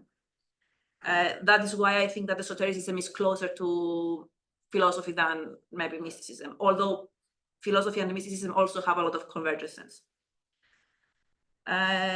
So saying this, I will try to approach where esotericism as a practice or way of thinking and being, and not so much as an academic field, since it's a new one, meets philosophy. Again, philosophy as a way of thinking and being, and not as an academic discipline. So I'll try to see where they meet, not so much as academic disciplines, but as what they are in throughout their history and through their authors. Now to the second part of what I mean by philosophical ascesis. As I said, I have a certain conception of philosophy, a more continental conception, but also a conception that I found while writing this paper that is closer not only to literature, as I thought before, but also to esotericism in many ways. So I found in a kind of refuge in esotericism that as a way of explaining things that I thought about philosophy that I could not explain before. Philosophy, according to me and many other people, of course, is less like a road that leads one to a predetermined destination or a stable topos, let's say, of decision. And more like a trickster. Socrates was a very well-known trickster who proposes, teases, humorizes, and disturbs.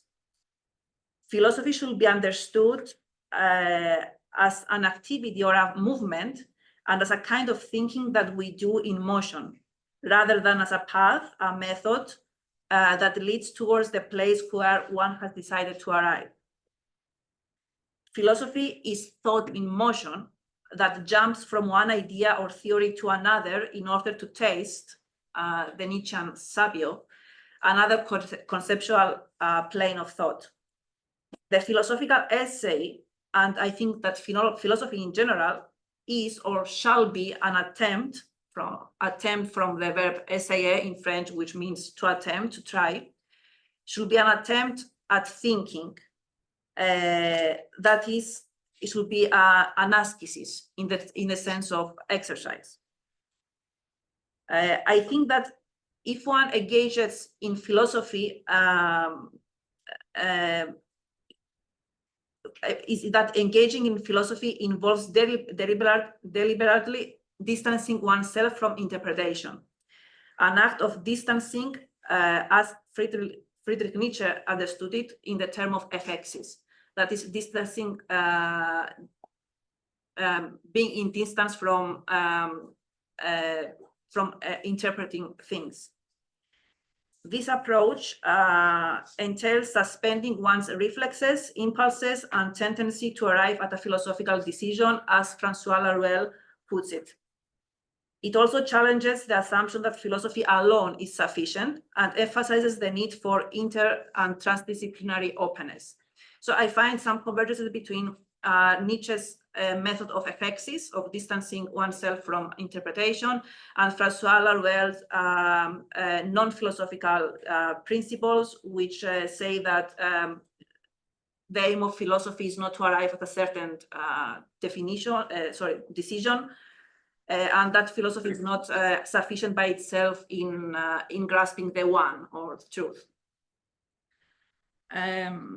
The content of philosophy can be defined as a disruption of mental habits and the introduction of new forms and ways or methods of thinking. That is, as Deleuze also said, philosophy is the creation of new concepts. For that reason, the philosophical ascesis is very important, because otherwise, with over-systematic ways of thinking and of writing, we cannot easily arrive into new conceptual planes of thought. So ascesis, I think, is very important, not only for the philosophical essay, but for philosophy in general. And according to Michel Foucault, who writes about philosophical ascesis, curiosity is a key element of it. One, in order to be able to make philosophical attempts or to be more ascetic in philosophy, one has to be curious. Another philosopher who reveals the importance of ascesis, especially in ancient philosophy, is Pierre Hadot. For ancient philosophers, philosophy was mostly a living philosophy, or a philosophy of and for life, a philosophy of praxis and a praxis of philosophy, or a spiritual exercise. And Pierre Hadot has a book on philosophy as a spiritual exercise, or ascesis. For ancient philosophers, philosophy was an act of transforming oneself as well as one's theory or view of the world or the cosmos. To think differently was to live differently. In other words, new forms of thought led to new forms of life. The formal elements of this philosopher's method can be listed, according to Philo of Alexandria, as research, thorough investigation, reading, listening, attention, self-mastery, and indifference to indifferent things. And I think that Francois Laruelle's path of the least philosophical resistance, as he calls it, incorporates these elements, provided that they are not employed in order to perpetuate and reinforce the deceptive philosophical sufficiency, philosophy's claim and illusion of self-sufficiency. So I think that ancient philosophy is closer to what I call the philosophical ascesis, and this also thus closer to esotericism. And this is also due to the common origins that I believe that they both have. So now to philosophy as an esoteric practice, after these short introductions, and what I mean by it, and why I think that it is indeed an esoteric practice. The philosophical ascesis, as said, is a spiritual and mystical experience or exercise, and among philosophy's influences and origins, this is its first close historical association with ancient mysticism, and more concretely with ancient Greek shamanism. Such esoteric and spiritual and mystical experiences are a result of rituals like dancing, singing, and etc., and psychedelics. The physiological effects of both are examined in contemporary neuroscience. So there are certain even studies that propose that philosophy's origins rest in ancient shamanism and in general ancient mysticism and psychedelics, in general in esoteric rituals, we could say. So we have either simultaneous origins, or most probably we have philosophy being born out of some esoteric rituals. Jerome Stone, in an article of his, examines the philosophical literature on what 11 philosophers understand as naturalized spirituality, or the experience of the mystical and the transcendental without its classical attribution to the divine. Stone identifies 3 principles of spirituality, the ones I mentioned before: connection, aspiration, questioning, which I think are quite the same principles of esotericism, which seem to me to be likewise the pillars of philosophicality, of the philosophical experience, or of the philosophical ascesis. So it is a matter of preference, though, or interpretation, whether one considers the underlying principle to be immanent or transcendental, or of any other kind. Still, these 3 principles, connection, aspiration, and questioning, I think are common in both esotericism and philosophy, and they can be traced back to the common origins of both. The 3 principles of spirituality, according to Jerome Stone, are in more detail enlarged connection, aspiration to realize ideals, and questioning, or asking the big questions or aporias. In the case of the enlarged connection, what is quieted is the embodied self, the sense of being an embodied, intentional experiencing subject, the autobiographical self-narratives, and the very sense of the self. This is what is quieted in the case of enlarged connection.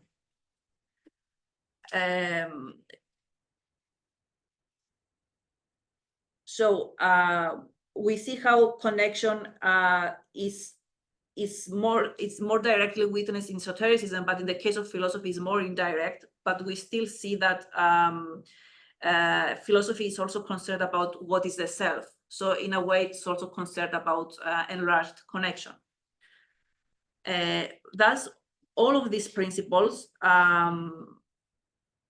is as much as questioning, of course, the philosophical aporias and aspiration to realize ideas and change the world are, again, more indirectly witnessed within philosophy. Just let me skip some parts. Okay, in the case of philosophy, however, asking questions or the principle of questioning becomes a secondary attribute. Sometimes even a fabricated one. Sorry, in the case of philosophy, it becomes the primary element, whereas in esotericism it might be quite a secondary attribute. But philosophy tries to present itself as being mainly a discipline where questions or the big questions are asked, and thus this disturbance of the balance between the 3 principles of the philosophical experience affects and infects what we think of today as a philosophical essence. So we think of questioning or answering questions to be the philosophical essence or what philosophy is mainly, and thus we neglect a connection and aspiration. But if one exercises the principle of questioning while leaving it detached from those of connection and aspiration in their original senses, then one is not doing philosophy or questioning philosophically, but they're rather doing something else. So the problem with philosophy is that it pays attention to questioning while leaving behind connection and aspiration, although I think that in its origins, philosophy was balancing all these 3 elements, and also philosophical questioning is always done through connection and aspiration, although philosophy in a way tries to hide the aspiration and connection principles and only focuses on the questioning principle.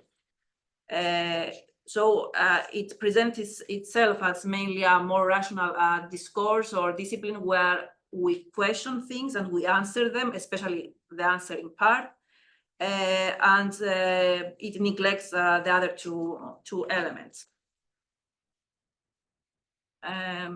So why are such direct references to esoteric thought or to these different 3 different elements hidden or omitted from philosophy. I think this is because of the non-systematic and non-academic style of writings and writings that refer or remind esotericism, or even not anything else other than what is more strictly defined as philosophy. So we're in a way, as philosophers, we are mostly afraid of any prose or style of thinking that escapes the argumentative process, and that escapes our falsification. So whatever escapes easily falsifying it, we think of it as not quite philosophical. However, even the concept of the author, in a way, means someone, not in a way, originally means someone which augments the realities. So there is a certain aspiration, that we can see the aspiration element in what the author is. But philosophy, again, in a way, tries to distinguish itself from the more literature author or of any other kind of author, and it tries to base itself on mere argumentations.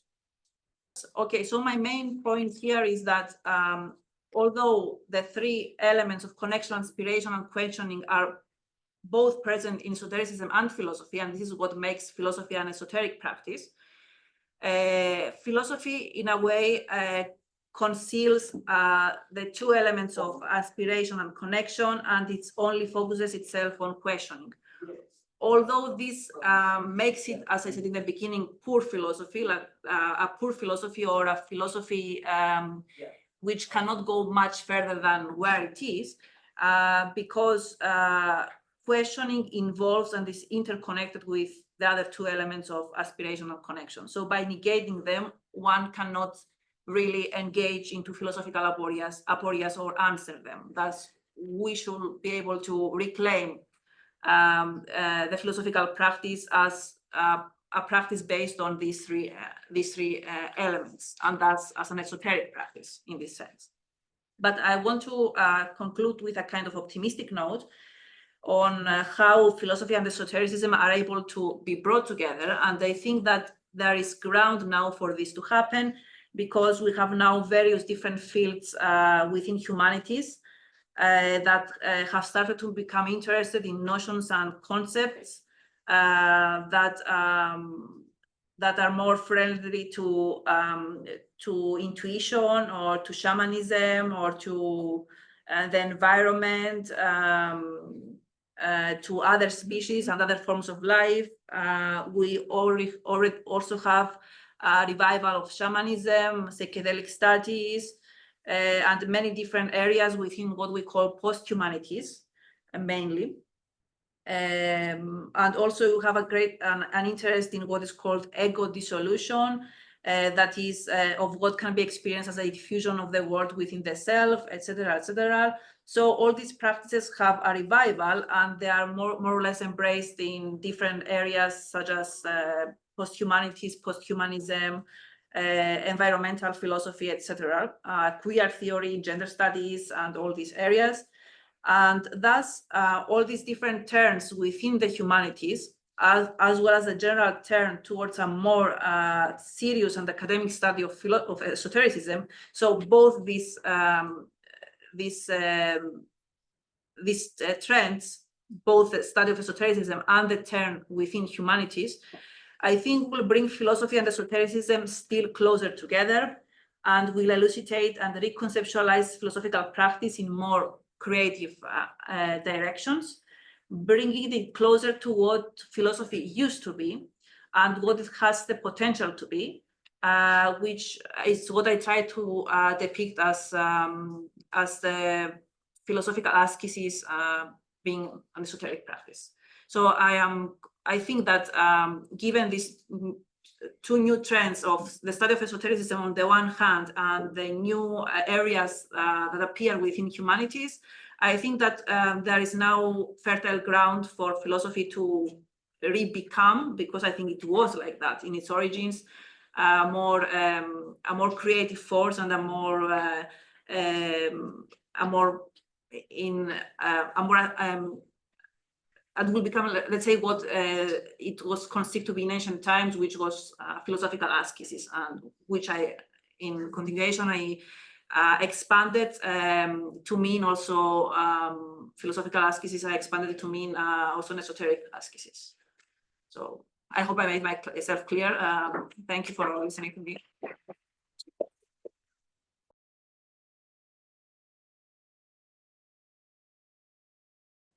So the purpose of this talk is to compare the role of esoteric thought in Hegel's and Levinas's philosophies. Here, esoteric is not so much associated with the mystical, but rather with the inner.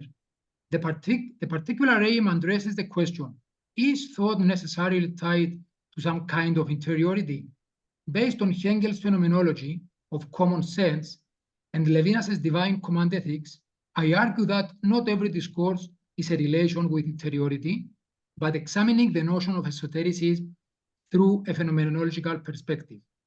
Must phenomenologists about thinking deny that thinking can be found outside of esotericism?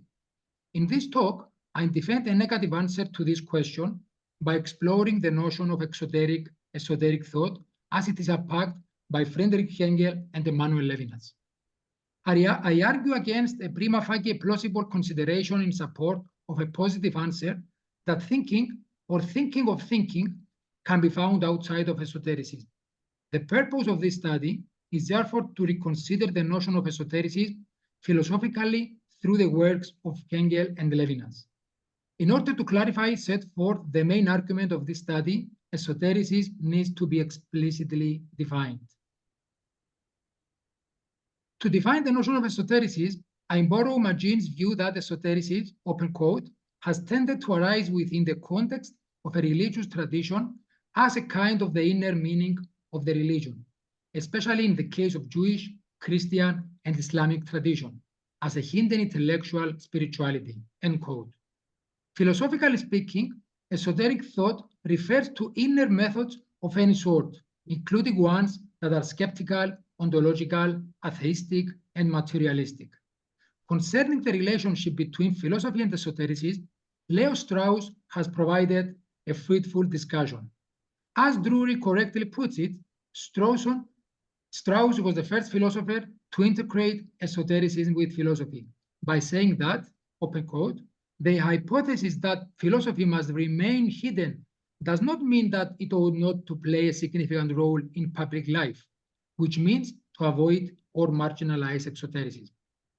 On the contrary, appearing in its exoteric garb as political philosophy, it is the creator of the noble lies and pious frauds without which its civilization will perish, end quote.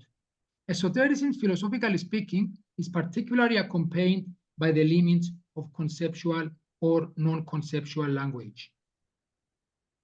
It has been argued in modern philosophical literature that the Hegelian view of language is inevitably incompatible with the Levinasian ethics.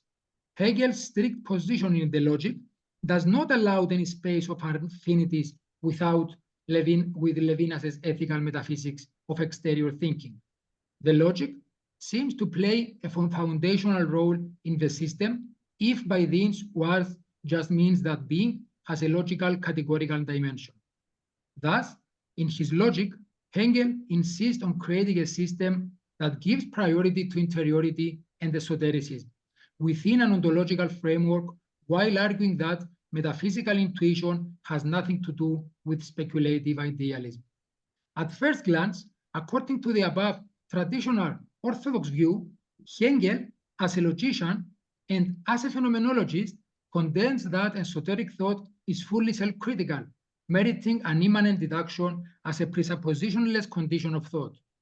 Therefore, any unwarranted assumption about esoteric thought must be rejected if and only if we posit radical presuppositionlessness as a philosophical requirement. The categories of esoteric thought to Hegel must be presuppositionless, giving priority to the fact that the true is a system that is dialectically grounded on immanence rather than transcendence. Hegel, therefore, according to the traditional view, rejects external criticism because he thinks this would bring dogmatism to philosophy, thereby impairing free thinking. Nevertheless, it is not an easy task to decide whether immanent development is reduced to exteriority, because the distinction between interiority and exteriority had already collapsed in the phenomenology of spirit, which comes before the logic. The latter, according to the traditional line of thought, does not develop into an interior realm precisely because there is in fact no exterior realm. However, this paper endeavors to explore whether Hegelian thinking cannot be constituted and justified outside of esotericism, as Levinas thoroughly explains of philosophy in his major work, Totality and Infinity. Esoteric thought, according to Hegel, is initially understood as to be sheer determinacy or utterly indeterminate immediacy. It is understood as not to be something determinate, not to be a what or an it, but to be sheer indeterminacy or utterly determinate immediacy. Esotericism is immanently presented as the completely indeterminate, groundless being, which serves as the ground of the dialectical process. Esoteric thinking is that which is always already given. For Hegel, additionally, the movement of the subject is always self-sufficient, which means that it's always given for and in itself. Thought, in the Hegelian dialectic, provides logical criteria through the for and in itself universal scheme for developing and expressing the idea of human subjectivity. Thinking, which is integrated into mental properties, is always for itself and in itself, absorbing all external experience to the core of subjectivity in a condition that is called totality. Total thinking is always universal, and its power encompasses and precedes exteriority.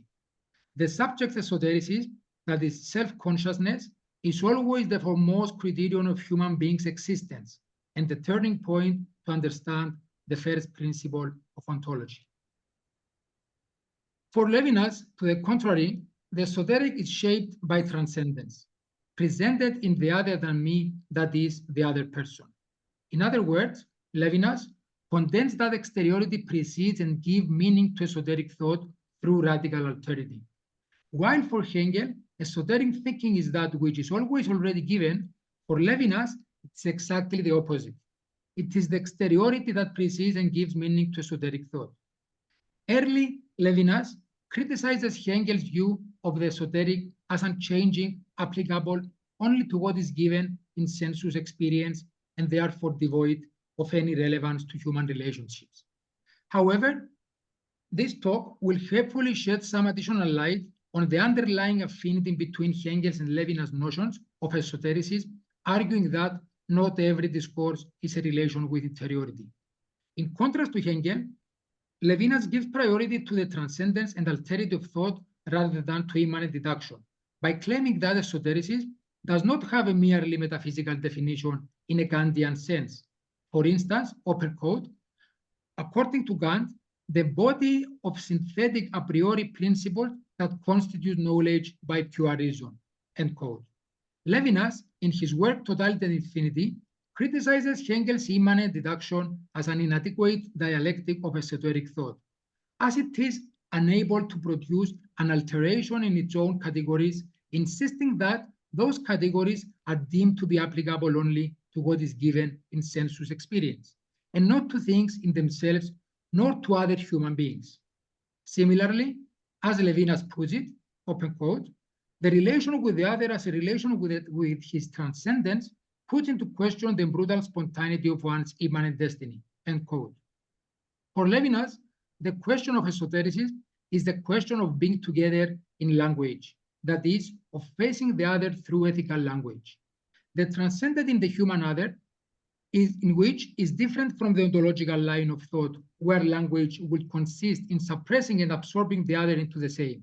In contrast, for Hegel, esotericism is closely integrated with the tendency of thought movement, which is always returns to itself as a given, whereas this negative reality intends to absorb thinking within a self-enclosed unit that interprets being merely as being. However, Levinas seeks affinities to integrate interiority with exteriority and immanence with transcendence, since he realized in the late period of his philosophical scholarship that fundamental ontology could not be overcome. In this talk, I argue that the analytical method of justifying the possibility of constructing a reflective equilibrium between Hegel and Levinas for reducing esotericism to exoteric thought is but through the transcendental understanding of speculative philosophy and conceptual language. In this sense, Levinas' ethical thinking of exteriority should be read as a nuanced philosophical vindication of Hegel's speculative philosophy. Thinking is not only the reason of that which is, it is a taste of all the thought which should be left outside the science of logic. Hegel provides clear evidence that thinking can be exoteric through ordinary consciousness and common sense. An ego that knows no external interlocutor anchored in space and time is not a privileged one, but rather contradicts the basic idea of humanity rooted in collectivity and plurality. Thinking can be found outside esotericism. Once the categories of being come into contact with experience a posteriori, are externalized in common sense as well as in human life outside of the inner domain of self. In the science of logic, Hegel contends that each category or universal, open quotes, considered in for itself shows itself to be other of itself, end quote. This is quite crucial evidence for assuming that thinking for a speculative point of view is not limited a merely esoteric faculty. Rather, to the contrary, it is to be explored in the realm of exteriority, that is, otherness. Thus, based on the argument above, we can infer that thinking has a twofold nature, that of the for and in itself, and that for the other than itself, and these categories are tied by negation.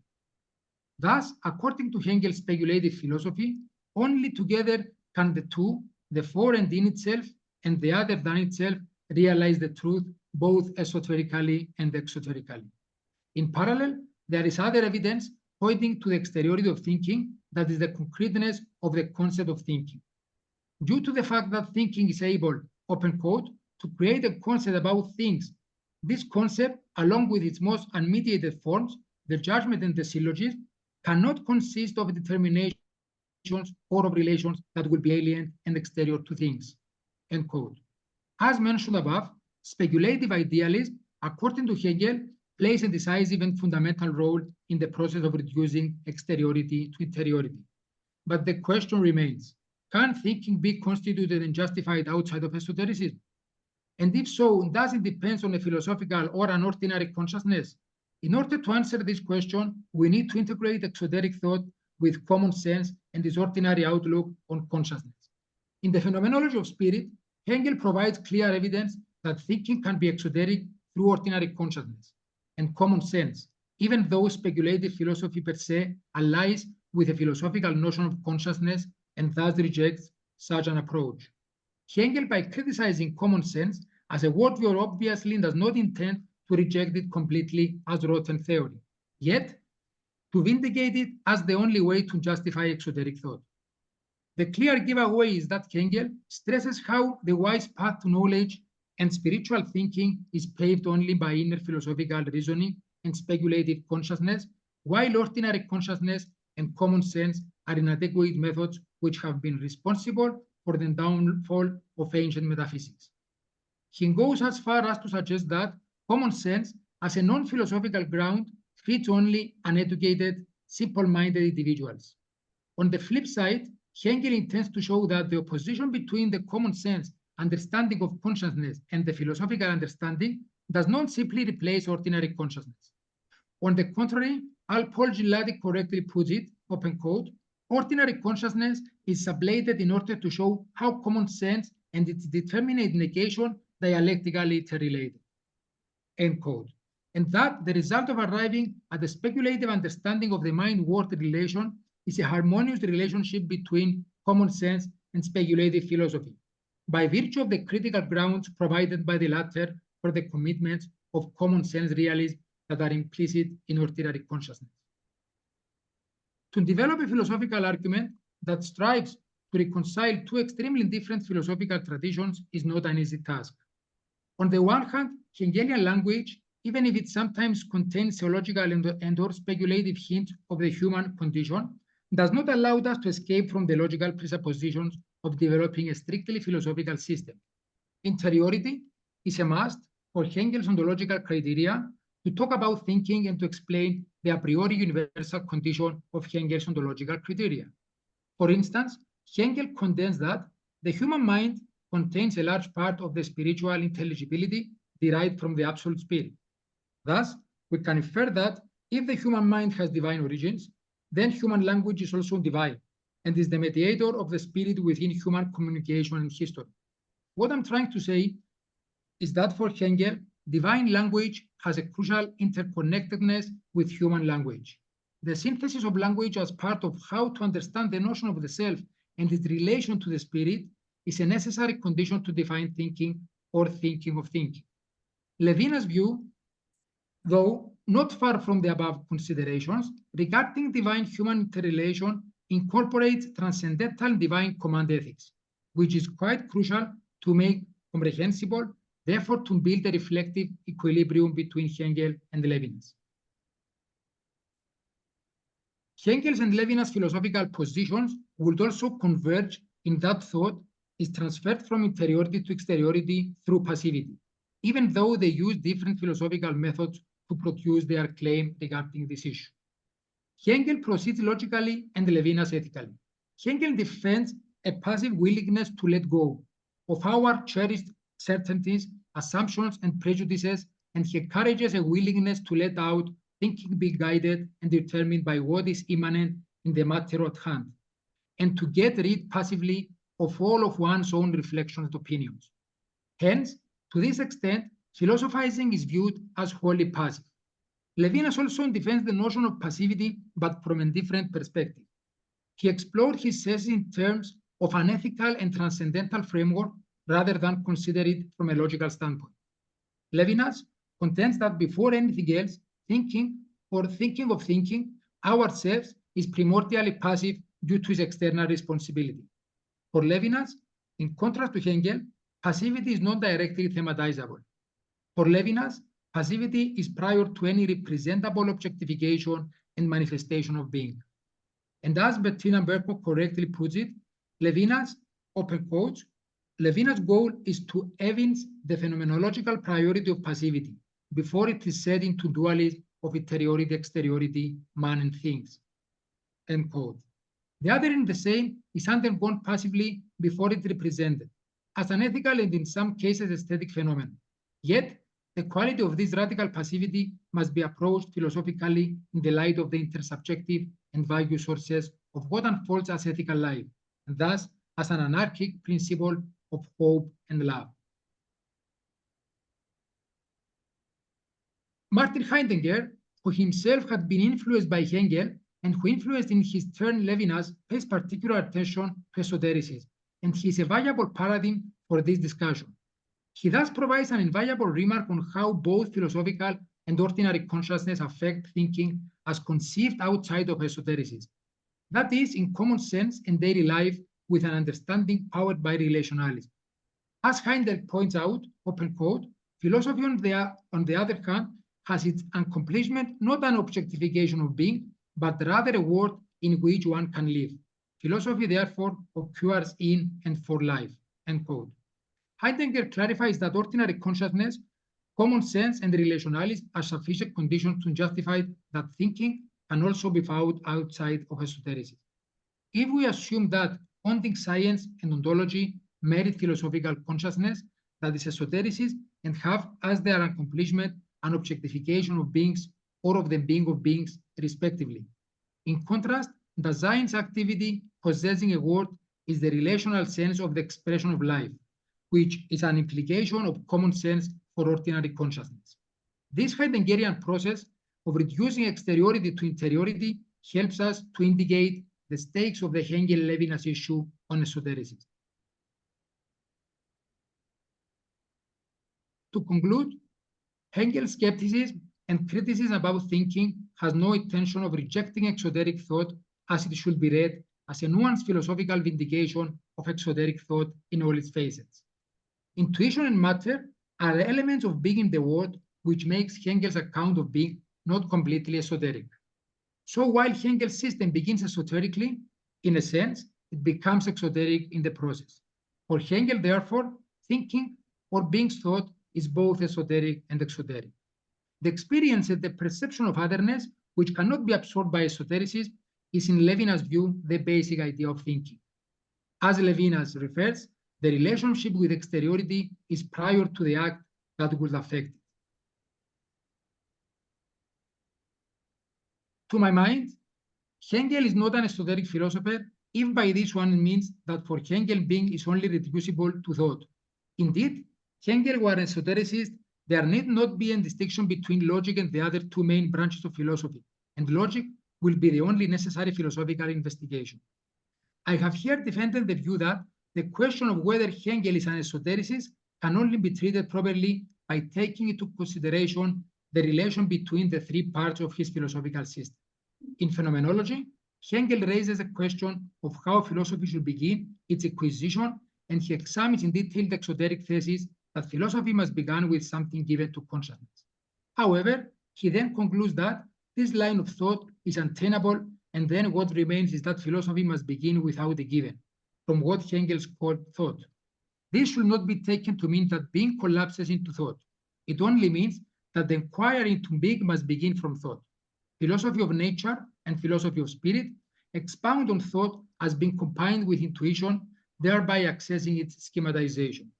So, while Hegel sees begins esoterical in a sense, it becomes exoteric in the process. Summing up, while Levinas is convinced that thinking can apparently be found outside of esotericism, Hegel is admittedly quite skeptical about this. However, Hegel's skepticism and criticism about thinking has no intention of rejecting exoteric thought, as it will be read, as mentioned above, as a nuanced philosophical vindication of exoteric thought in all its phases. Thank you very much.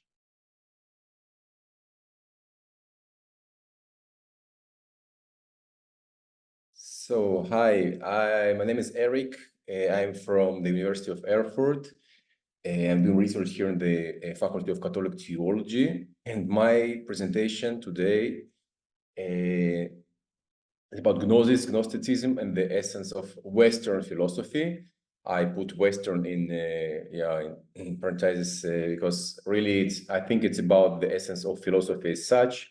The distinction between Western and Eastern philosophy is not absolute, and what I try to show is actually if we interpret Gnosis and Gnosticism in a particular way that does not take too seriously the metaphysical speculations and the language, but sticks to the formal meaning of what it really means, Gnostic knowledge and Gnosticism, and Gnostic knowledge and Gnosticism specifically, we can see something essential about Western philosophy in general. Of course, I cannot speak about all the philosophies today, but I will first present an interpretation based on Heidegger's philosophy, and then also exemplify on Plato. So I will just speak about two very distant philosophies, but I think that we get a clue through Heidegger's interpretation. It's not Heidegger's explicit interpretation, it's my interpretation of Gnosticism through Heidegger. But I think this interpretation can show that there is something essential about the Gnostic myth, for example, that can be applied to Western philosophy as such, and we can have a better understanding of what it really aims for and what philosophers sort of really mean in their attempts to formulate what they try to formulate without using sometimes the mystical language. Okay, so just for a start, I just want to short presentation of Gnosis in general as a mystical knowledge. In the Cambridge Handbook of Western Mysticism and Esotericism, we read that the essence of mysticism is to be found in the concept of Gnosis. Gnosis is precisely what was supposed to have been acquired by those who participate in the mysteria. It is a direct perception of the ultimate truth of what is, this knowledge was life transforming and impossible to adequately express in words. This definition from the Cambridge Handbook. And it's very, very general idea of the special kind of knowledge which we find in the mystical doctrines, especially, of course. And there is a further definition in the same Cambridge Handbook of mysticism in relation to gnosis. So mysticism is gnosis, basically, and esotericism, they say, is techne, which is a technique or art. And as I have argued, this techne is founded on gnosis. At the Cambridge Handbook argues the difference between, in general, between mysticism and esotericism, that mysticism is this basic, this fundamental knowledge of an ultimate truth, life transforming knowledge. And when we apply this knowledge in certain techniques or in certain art, this is esotericism, schools of how to apply this knowledge to particular aims, for example. And it varies in the interpretation of gnosis and the concrete aims of the school, and so forth. My contribution to the upcoming book on esotericism and philosophy mostly concentrates on this aspect, on this transformation of gnosis into techne.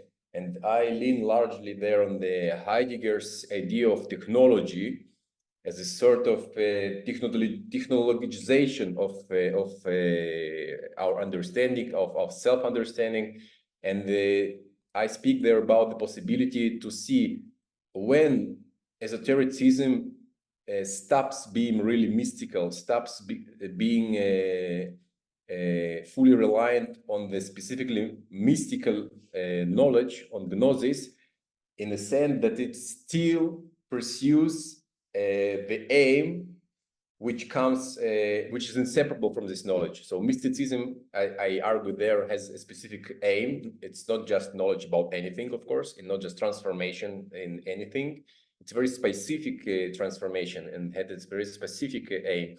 And when it is technologized, it might become just a cult practice, which already betrays the original aim, and it's not really genuine mysticism anymore. So I use Heidegger and Meister Eckhart to discuss these issues in my contribution and to see how we can maybe distinguish genuine esoteric practices relying on genuine mysticism from something that becomes mere technology or technique.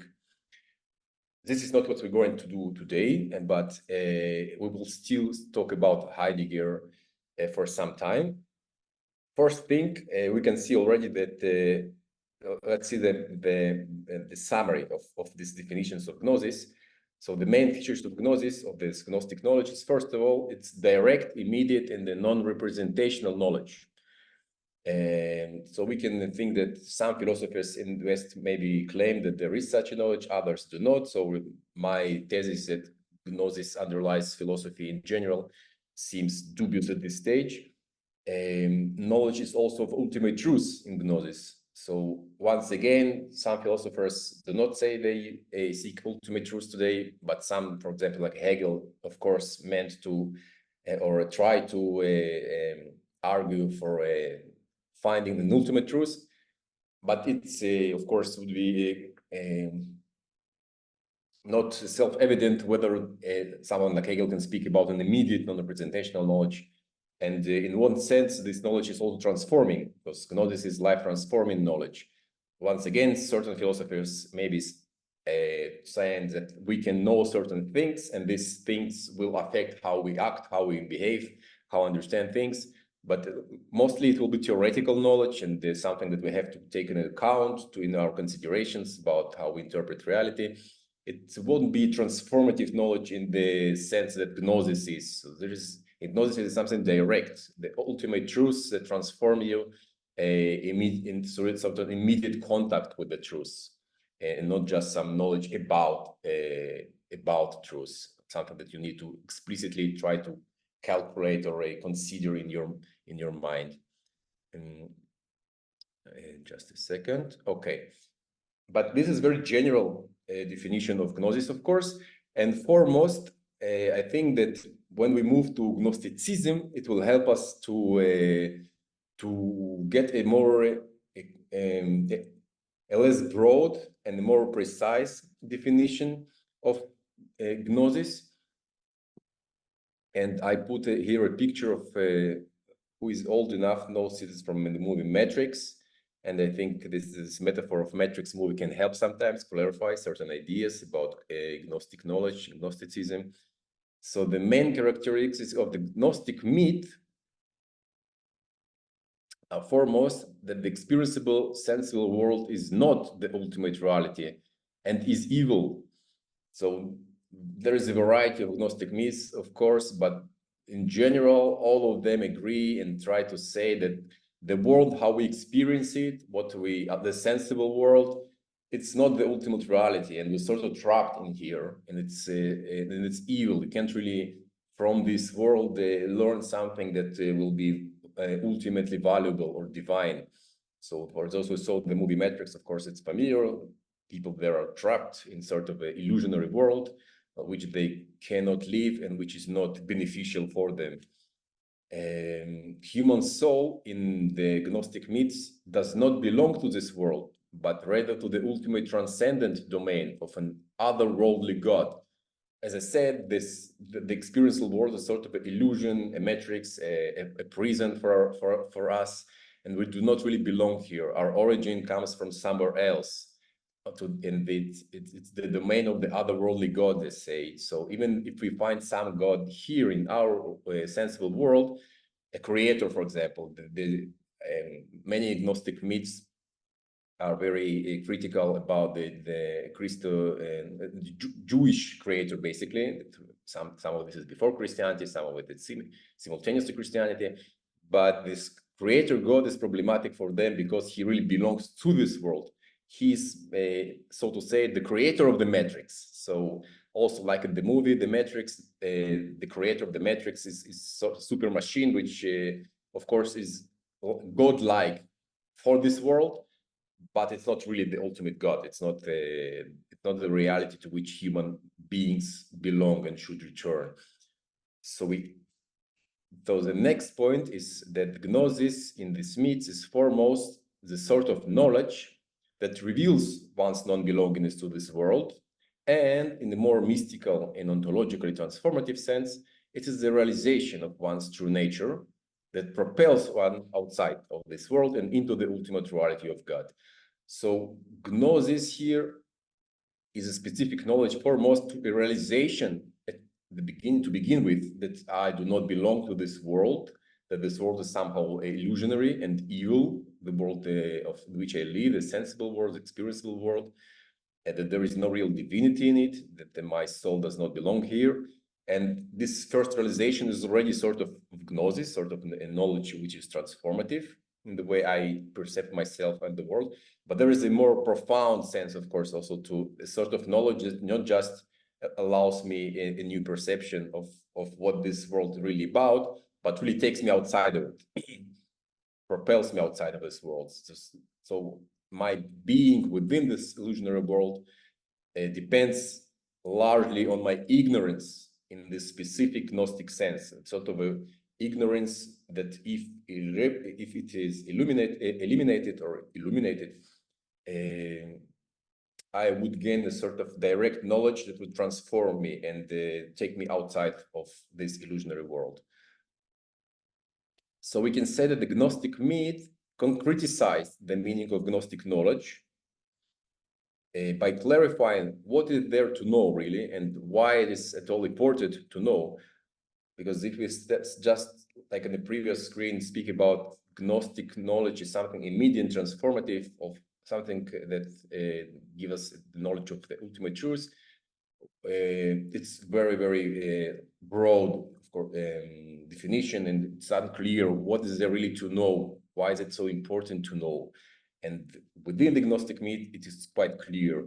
We have to know who we really are. We have to understand the illusionary of our reality.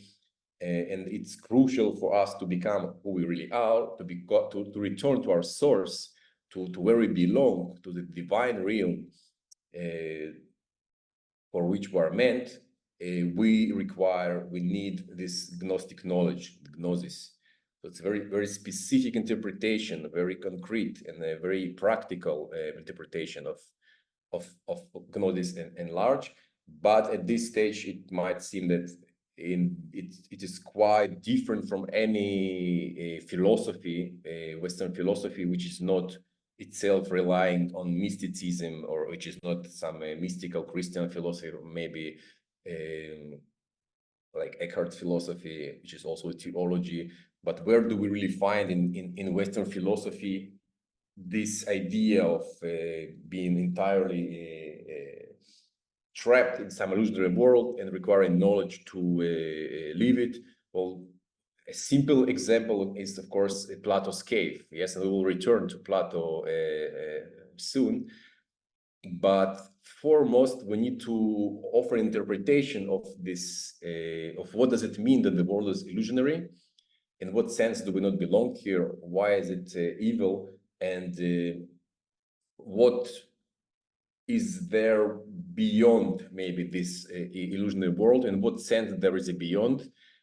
Without interpreting all these aspects, we still rely on some very broad, vague, abstract picture, just some mystical fairy tale about this great illusion in which we live, and there is something better somewhere.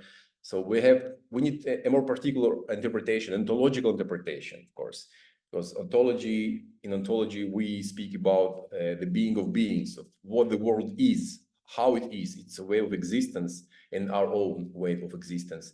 And if we want to see in what way this world is somehow incorrect or illusionary, what we need is ontology. What we need is a good ontological interpretation of the Gnostic myth. And this is the reason I offer the Heideggerian interpretation. You won't find it in Heidegger, of course. Heidegger is not interested in Gnosticism, but I think some of the main Heideggerian ideas help understand how the Gnostic myth actually expresses something ultimate about our everyday experience and about the way philosophy has developed in the West, influencing our own perception of reality. So Heidegger is very much known for his criticism of taking the universe, the world in which we live, as something that is merely present. What does it mean that the world is just merely present? It's basically what you see is what you get.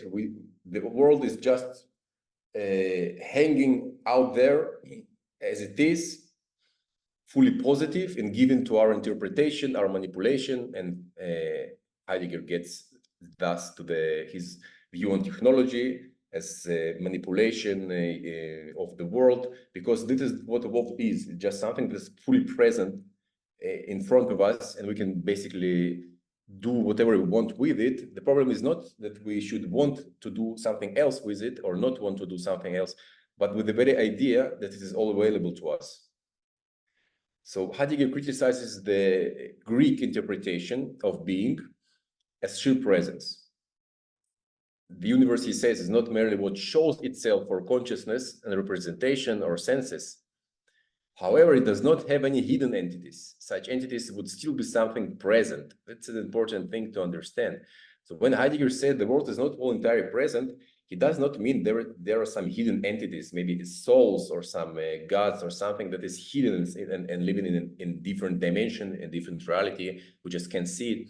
All such entities would still be something present for Heidegger, just not for us. Okay, they're present in some other place maybe, but they're still there, fully something determinate, something that is. And Heidegger says that this idea comes from our gradual overemphasizing of the aspects of experience which are related to our representative faculties. He says it begins with the Greeks basically, but it becomes very predominant in the modern era, in modern times. And for the idealists, for example, German idealists, there is basically can be no other reality of what the consciousness can represent. And this is something we can find, of course, also in modern analytic philosophy, in cognitive sciences. It's a very trendy thing to think that whatever can be taken as a presentation and hence can be objectified and studied in this positive way. This is all there is, in the sense that these are the qualities that fully exhaust the being of an entity under study. However, Heidegger said that the essential way of being, which means that being is not just the static sense in which things are present in the world, but sort of a process, a way in which things acquire their essence constantly. He calls it an event of unconcealment and concealment. It's a double dynamics. Things simultaneously show themselves and hide themselves. There's also always a hidden side, a nothingness, he calls to it. But this is not nothingness in the sort of something empty, where there is absolutely no pure nihil, but this is nothingness in the sense of no thingness. So there is a state to the world, a side to the world, which is always here, always co-present. It's not somewhere else, but it is not given to representation. It's sort of a pregnant nothingness. It's a rich origin of things, which is not yet a thing. And there is a dark side to every entity in this sense. So this process of unconcealment, concealment, in which beings actually appear in the world, it cannot be reduced, says Heidegger, to representational absence, but co-constitutes being of beings. So every being, everything, every entity in the world is only partly present. It shows itself partly, but there are no other parts hidden. Everything that is hidden is not yet really a something. It's just a potential, a sort of a potential that transcends any way to represent it. Heidegger says that already in Being and Time, he said that we can experience this side of the world in the mood of anxiety, angst. So in angst, the world sort of shows its true nature in a way that we are unable to determine it as something. Things, he says, in Being and Time, are experienced as losing not just meaning in some psychological sense, but are losing their thingness. One cannot grasp his mind on anything, because the nothingness shows itself in all things, not outside of things, but really in them. We can really find some similar ideas, not in this existential language, of course, in Buddhism, and hence this is why I say that really we're speaking about Western philosophy, but it's everywhere present, this idea in Buddhism that everything is also a nothing, right? So on a profound level of reality, there is a formless dimension which is not separate from the existing things, but it's really what these things are if you look deeper into them. So this is somehow similar to what Heidegger says. So we experience things, objects in the world, as very solid and fully exhausted by their representable qualities.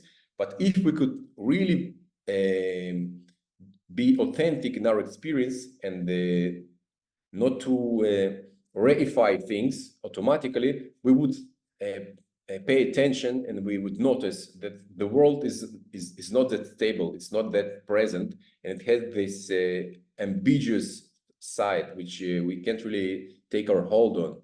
And in the mood of anxiety, for example, it's frightening us to experience this directly, this side of the world, because we're so unfamiliar with it. There are also, of course, mystical experiences of the nothingness in all traditions, basically. And there are also evidence for the profound non-reducibility of the cosmos to what is or can be present. Basically, in every spiritual tradition in the West also, we can find this mystical experience of the nothingness. Bernd Welte speaks about it in his book. He really lists there the experiences in Judaism, Christianity, Sufism, Buddhism, and Zen.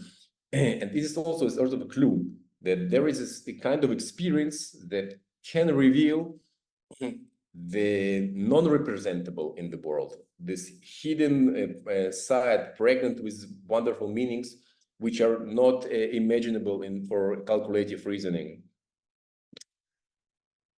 So despite this situation in which we are, says Heidegger, and this situation in which we are means that we are so used to think in representational terms that we already experience the world in these terms. And the Greek for 2000 years, it became stronger and stronger, this experience. And today we can't really pay attention to being anymore. We can't pay attention to the way beings arise from nothingness.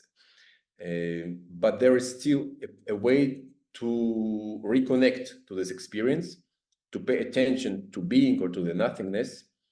And this knowledge, his Heidegger, is originating in the event of being itself. It's not really our knowledge, not something that we need to invent. It already belongs to the universe, to the nothingness. And we can't really become fully detached from it. We just need to pay attention to it, to this ultimate reality of the world. This is what I already said, that mistaking the world for something merely present is not just a philosophical issue, of course, but the way we all experience the world to be by automatically distorting our understanding and filtering our experience to fit the predominant paradigm. This is not just psychological distortion, this is a much more profound ontological condition. So we already exist in a sort of ontological mode in a way that it only makes sense to us to speak about or to see things which are fully present. This is, of course, not 100% true. And as Heidegger says, for example, in the mood of anxiety, we can see something different. But for the most part, and especially in scientific literature and in philosophy, this is the predominant paradigm. Okay. But this is Heidegger. And the point is to show that if we apply, my point is to show that if we apply this interpretation of our failure to experience ourselves and reality the way it is, by reducing it to a representable world and some kind of a representable human being, reducible to psychophysiological constitution, this mistake can be seen as what the Gnostics are talking about, of course, in a very different language. And to show how this interpretation fits well the unfolding of Western philosophy, I want to speak about sort of two idealized formations, Hellenism and Gnosticism. Those are idealized formation, of course. I do not mean that everything that is called Hellenism is what I'm going to call it. There is always a mixture, and as we see in Plato, this mixture is especially important. So in this sense, he's surely not an idealized Hellenist. But what I mean by that is that idealized Hellenism is sort of a historical predominance of presence and unconcealment in human experience, in thinking and spirituality. It results in representationalism. And in this sense, of course, Hellenism does not just mean Greek. So there is this tendency of which Heidegger speaks also, we can call it sort of Hellenistic tendency, is to emphasize what can be represented in thinking, in experience, in spirituality, and formally, let's call it Hellenism. This representationalism or Hellenism cannot but see man as one of cosmic entities in the global hierarchy of what is present. This is one of criticisms of Gnostics of the Greek philosophy. The Gnostics, of course, say we do not belong to this world, we come from somewhere else, while the Greeks see the cosmos as ordered in a particular hierarchical way. It's all here, it's all good, and they're just levels of good. And human beings are just standing on the higher, in a higher place in the hierarchy within this cosmic arrangement. But really, if you're a representationalist, you have no other way to think about human beings, because everything that is just present in front of you. You cannot speak of special uniqueness of spirituality if you are think that all there is what is present and can be represented. So it's natural that in Hellenism, that is the picture of human uniqueness, or which is not really unique, but just a certain degree, a certain place within the hierarchy of everything that is. Gnosticism, on the other hand, is a call for recognizing the priority of concealment, what Heidegger calls the concealment, what cannot be represented. And they just mythically reify it into transmundane reality.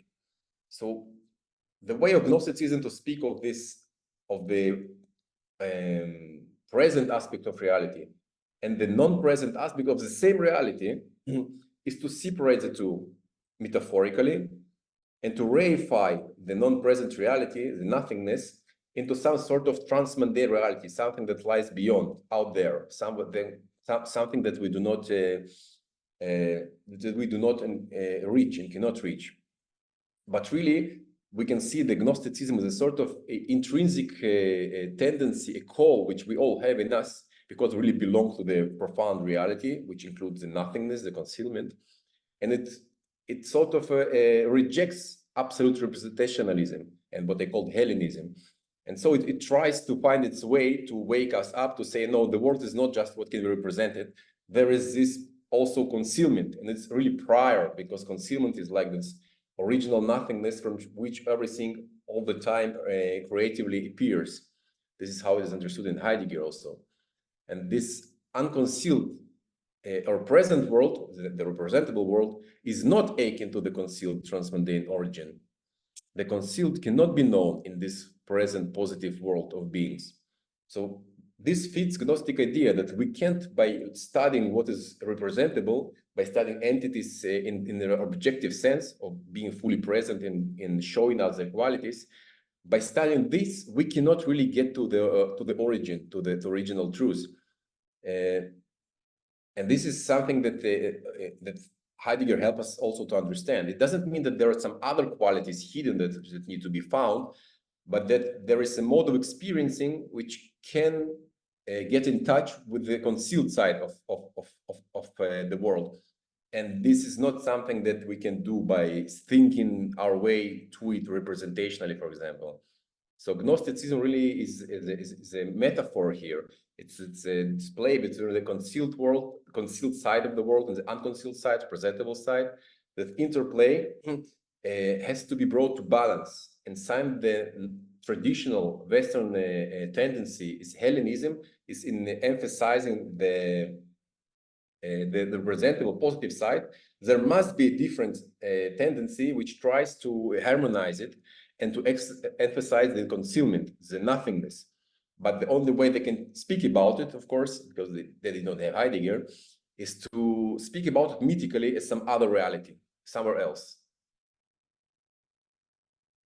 We can see a few parallels from Gnostic mythology to Heideggerian language, actually. For example, Valentinus speaks of God as an abyss.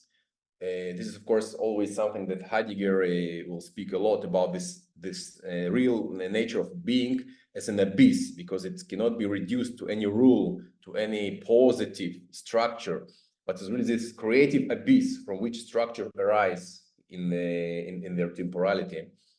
Basilides also speaks of the non-being of God, but it's an ontological notion, non-being of God. So he had to somehow show that if being is taken in its Hellenistic Greek sense as something just present and is there, it's better to say that God is not.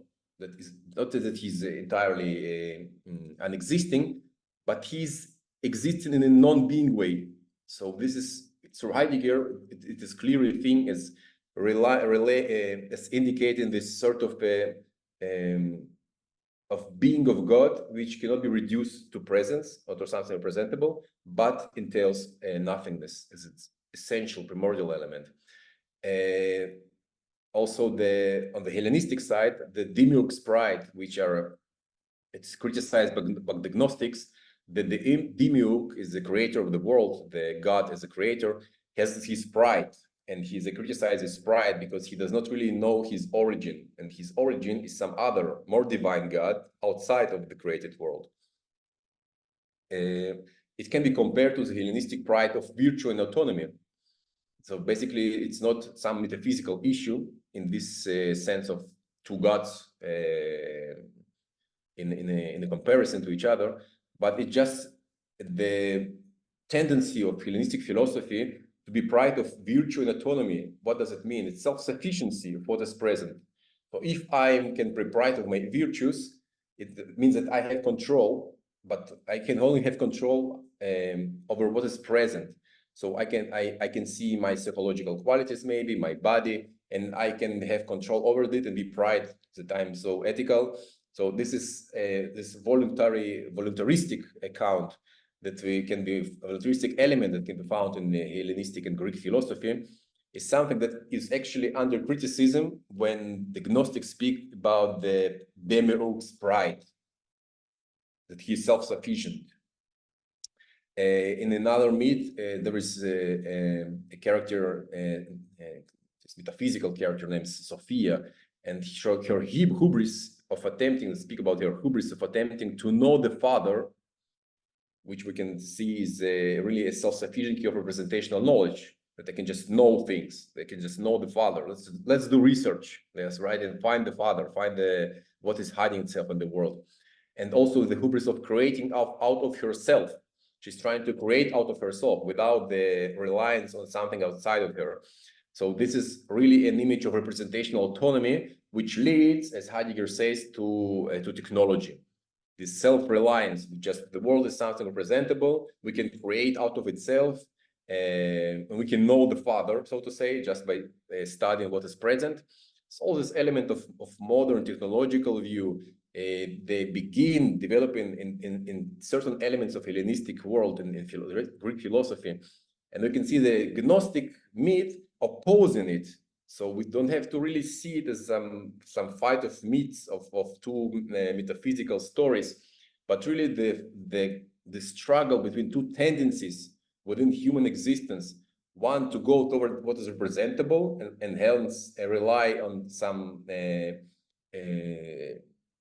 representable human autonomy, self-sufficiency, representational autonomy, and the knowledge basically is of the representable can get us anywhere. From this idea to this emphasis on the hidden, which has to first most reject the autonomy of the representable, reject this claim of that we can that we can create out of ourselves. And these tendencies are struggling in the what they call here the idealized Hellenistic and Gnosticistic tendencies. In Gnosticism, this God or abyss, they say is unknowable. So we can say in translating it into our language, they just cannot be represented. They're not unknowable in the representational sense, but still it needs to be known. So we must conclude that it entails there is another kind of knowledge. So the Gnostic myth tries to show there is another way to know things. The Gnostic knowledge is then a reconnection with the abyss and an overcoming of the representational picture of the world. This is, of course, a Heideggerian idea. There is certain kind of knowledge with a reconnection with the abyss. Yes, anxiety just shows this possibility, but it's not a completion of this possibility. It requires a much larger transformation in order to reconnect with the abyss, with the nothingness of the world, and to overcome this representational picture of the world and of ourselves. The Gnostic idea of the higher transmundane nature of man is a call really to see the human as transcendence in Heidegger's sense, holding on to nothing and more primordial than what can be represented and objectified, without experiencing concealment or abyss in the world and in ourselves. One's world actually becomes a tyrannic system of rules, which suppresses one's existence and existential freedom. So even Dostoevsky, we can meet the Gnostic revolt against the cosmos. So it's when they say that we're in prison, they're actually right, because we turn the world into prison. Because if we understand ourselves and the world in pure representational terms, and we sort of eliminate this creative concealed element from the world, then we're just stuck in this structure of rules, and there is no way to move within the structure. And Dostoevsky, of course, he was furious about this. He cursed mathematics because it sort of puts a structure in him, but it tries to, it hides a larger lie, that the world is not reducible to anything that can be represented or set in representable rules.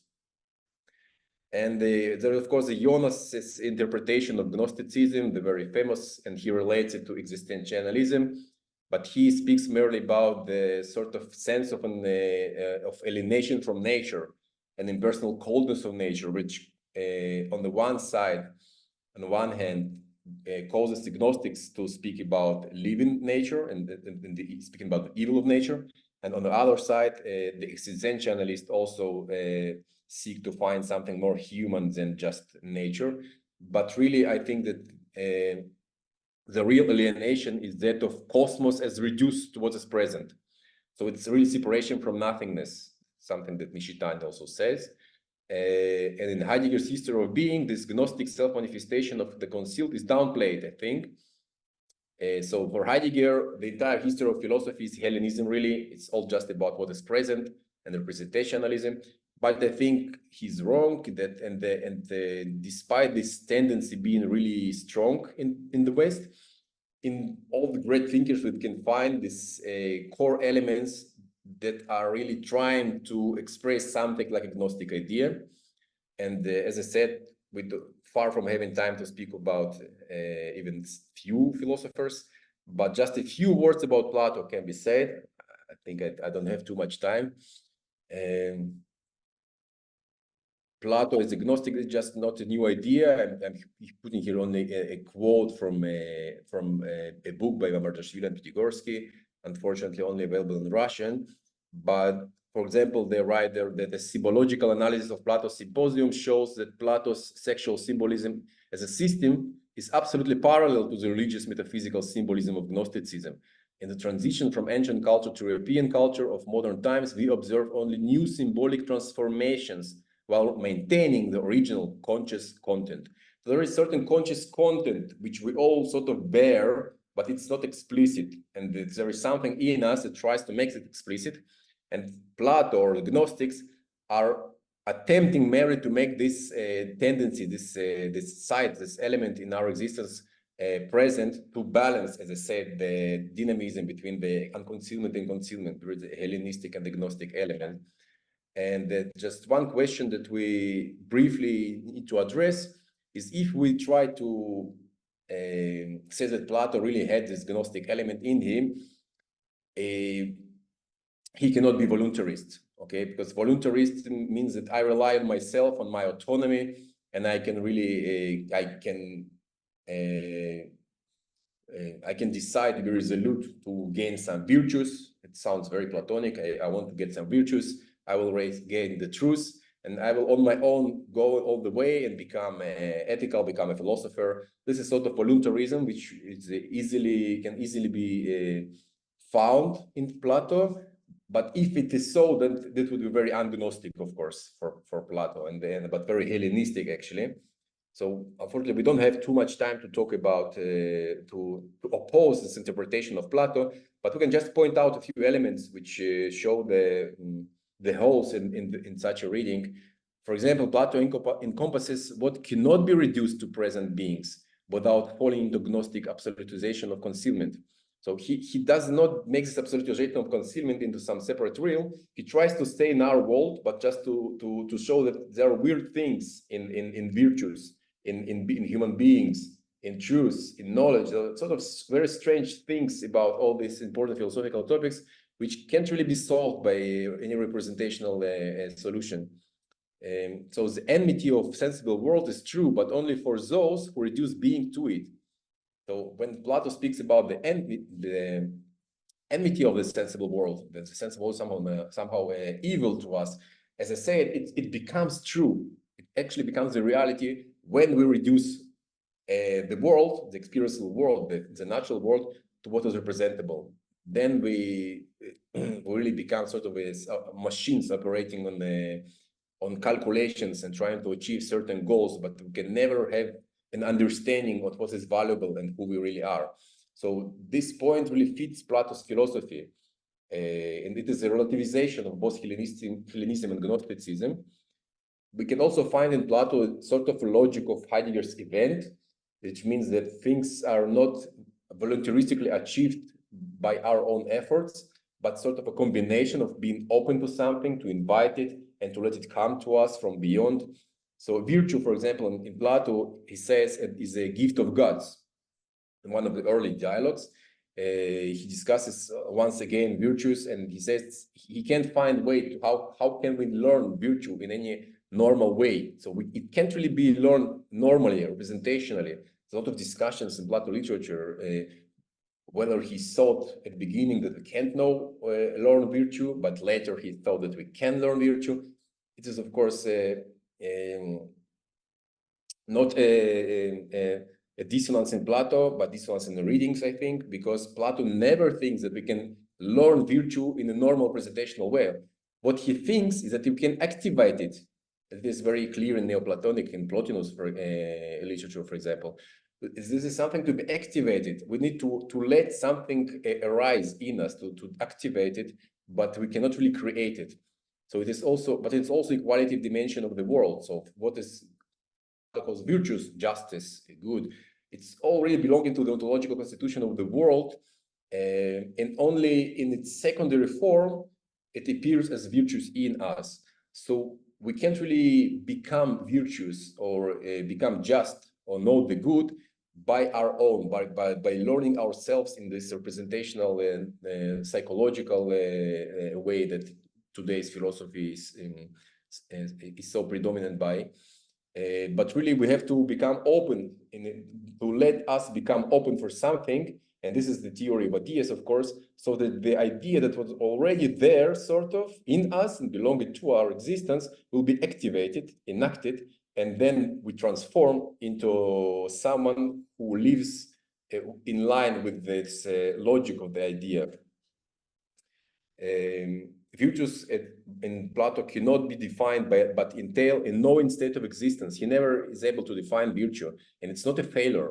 It's important. Mardashvili, for example, is very clear about it. It's an important point. Plato is never able to define virtue, but not because he needs some few more steps to do it, but because it's identifiable. Virtue cannot be defined. It's not something that belongs to the presentable order of the world.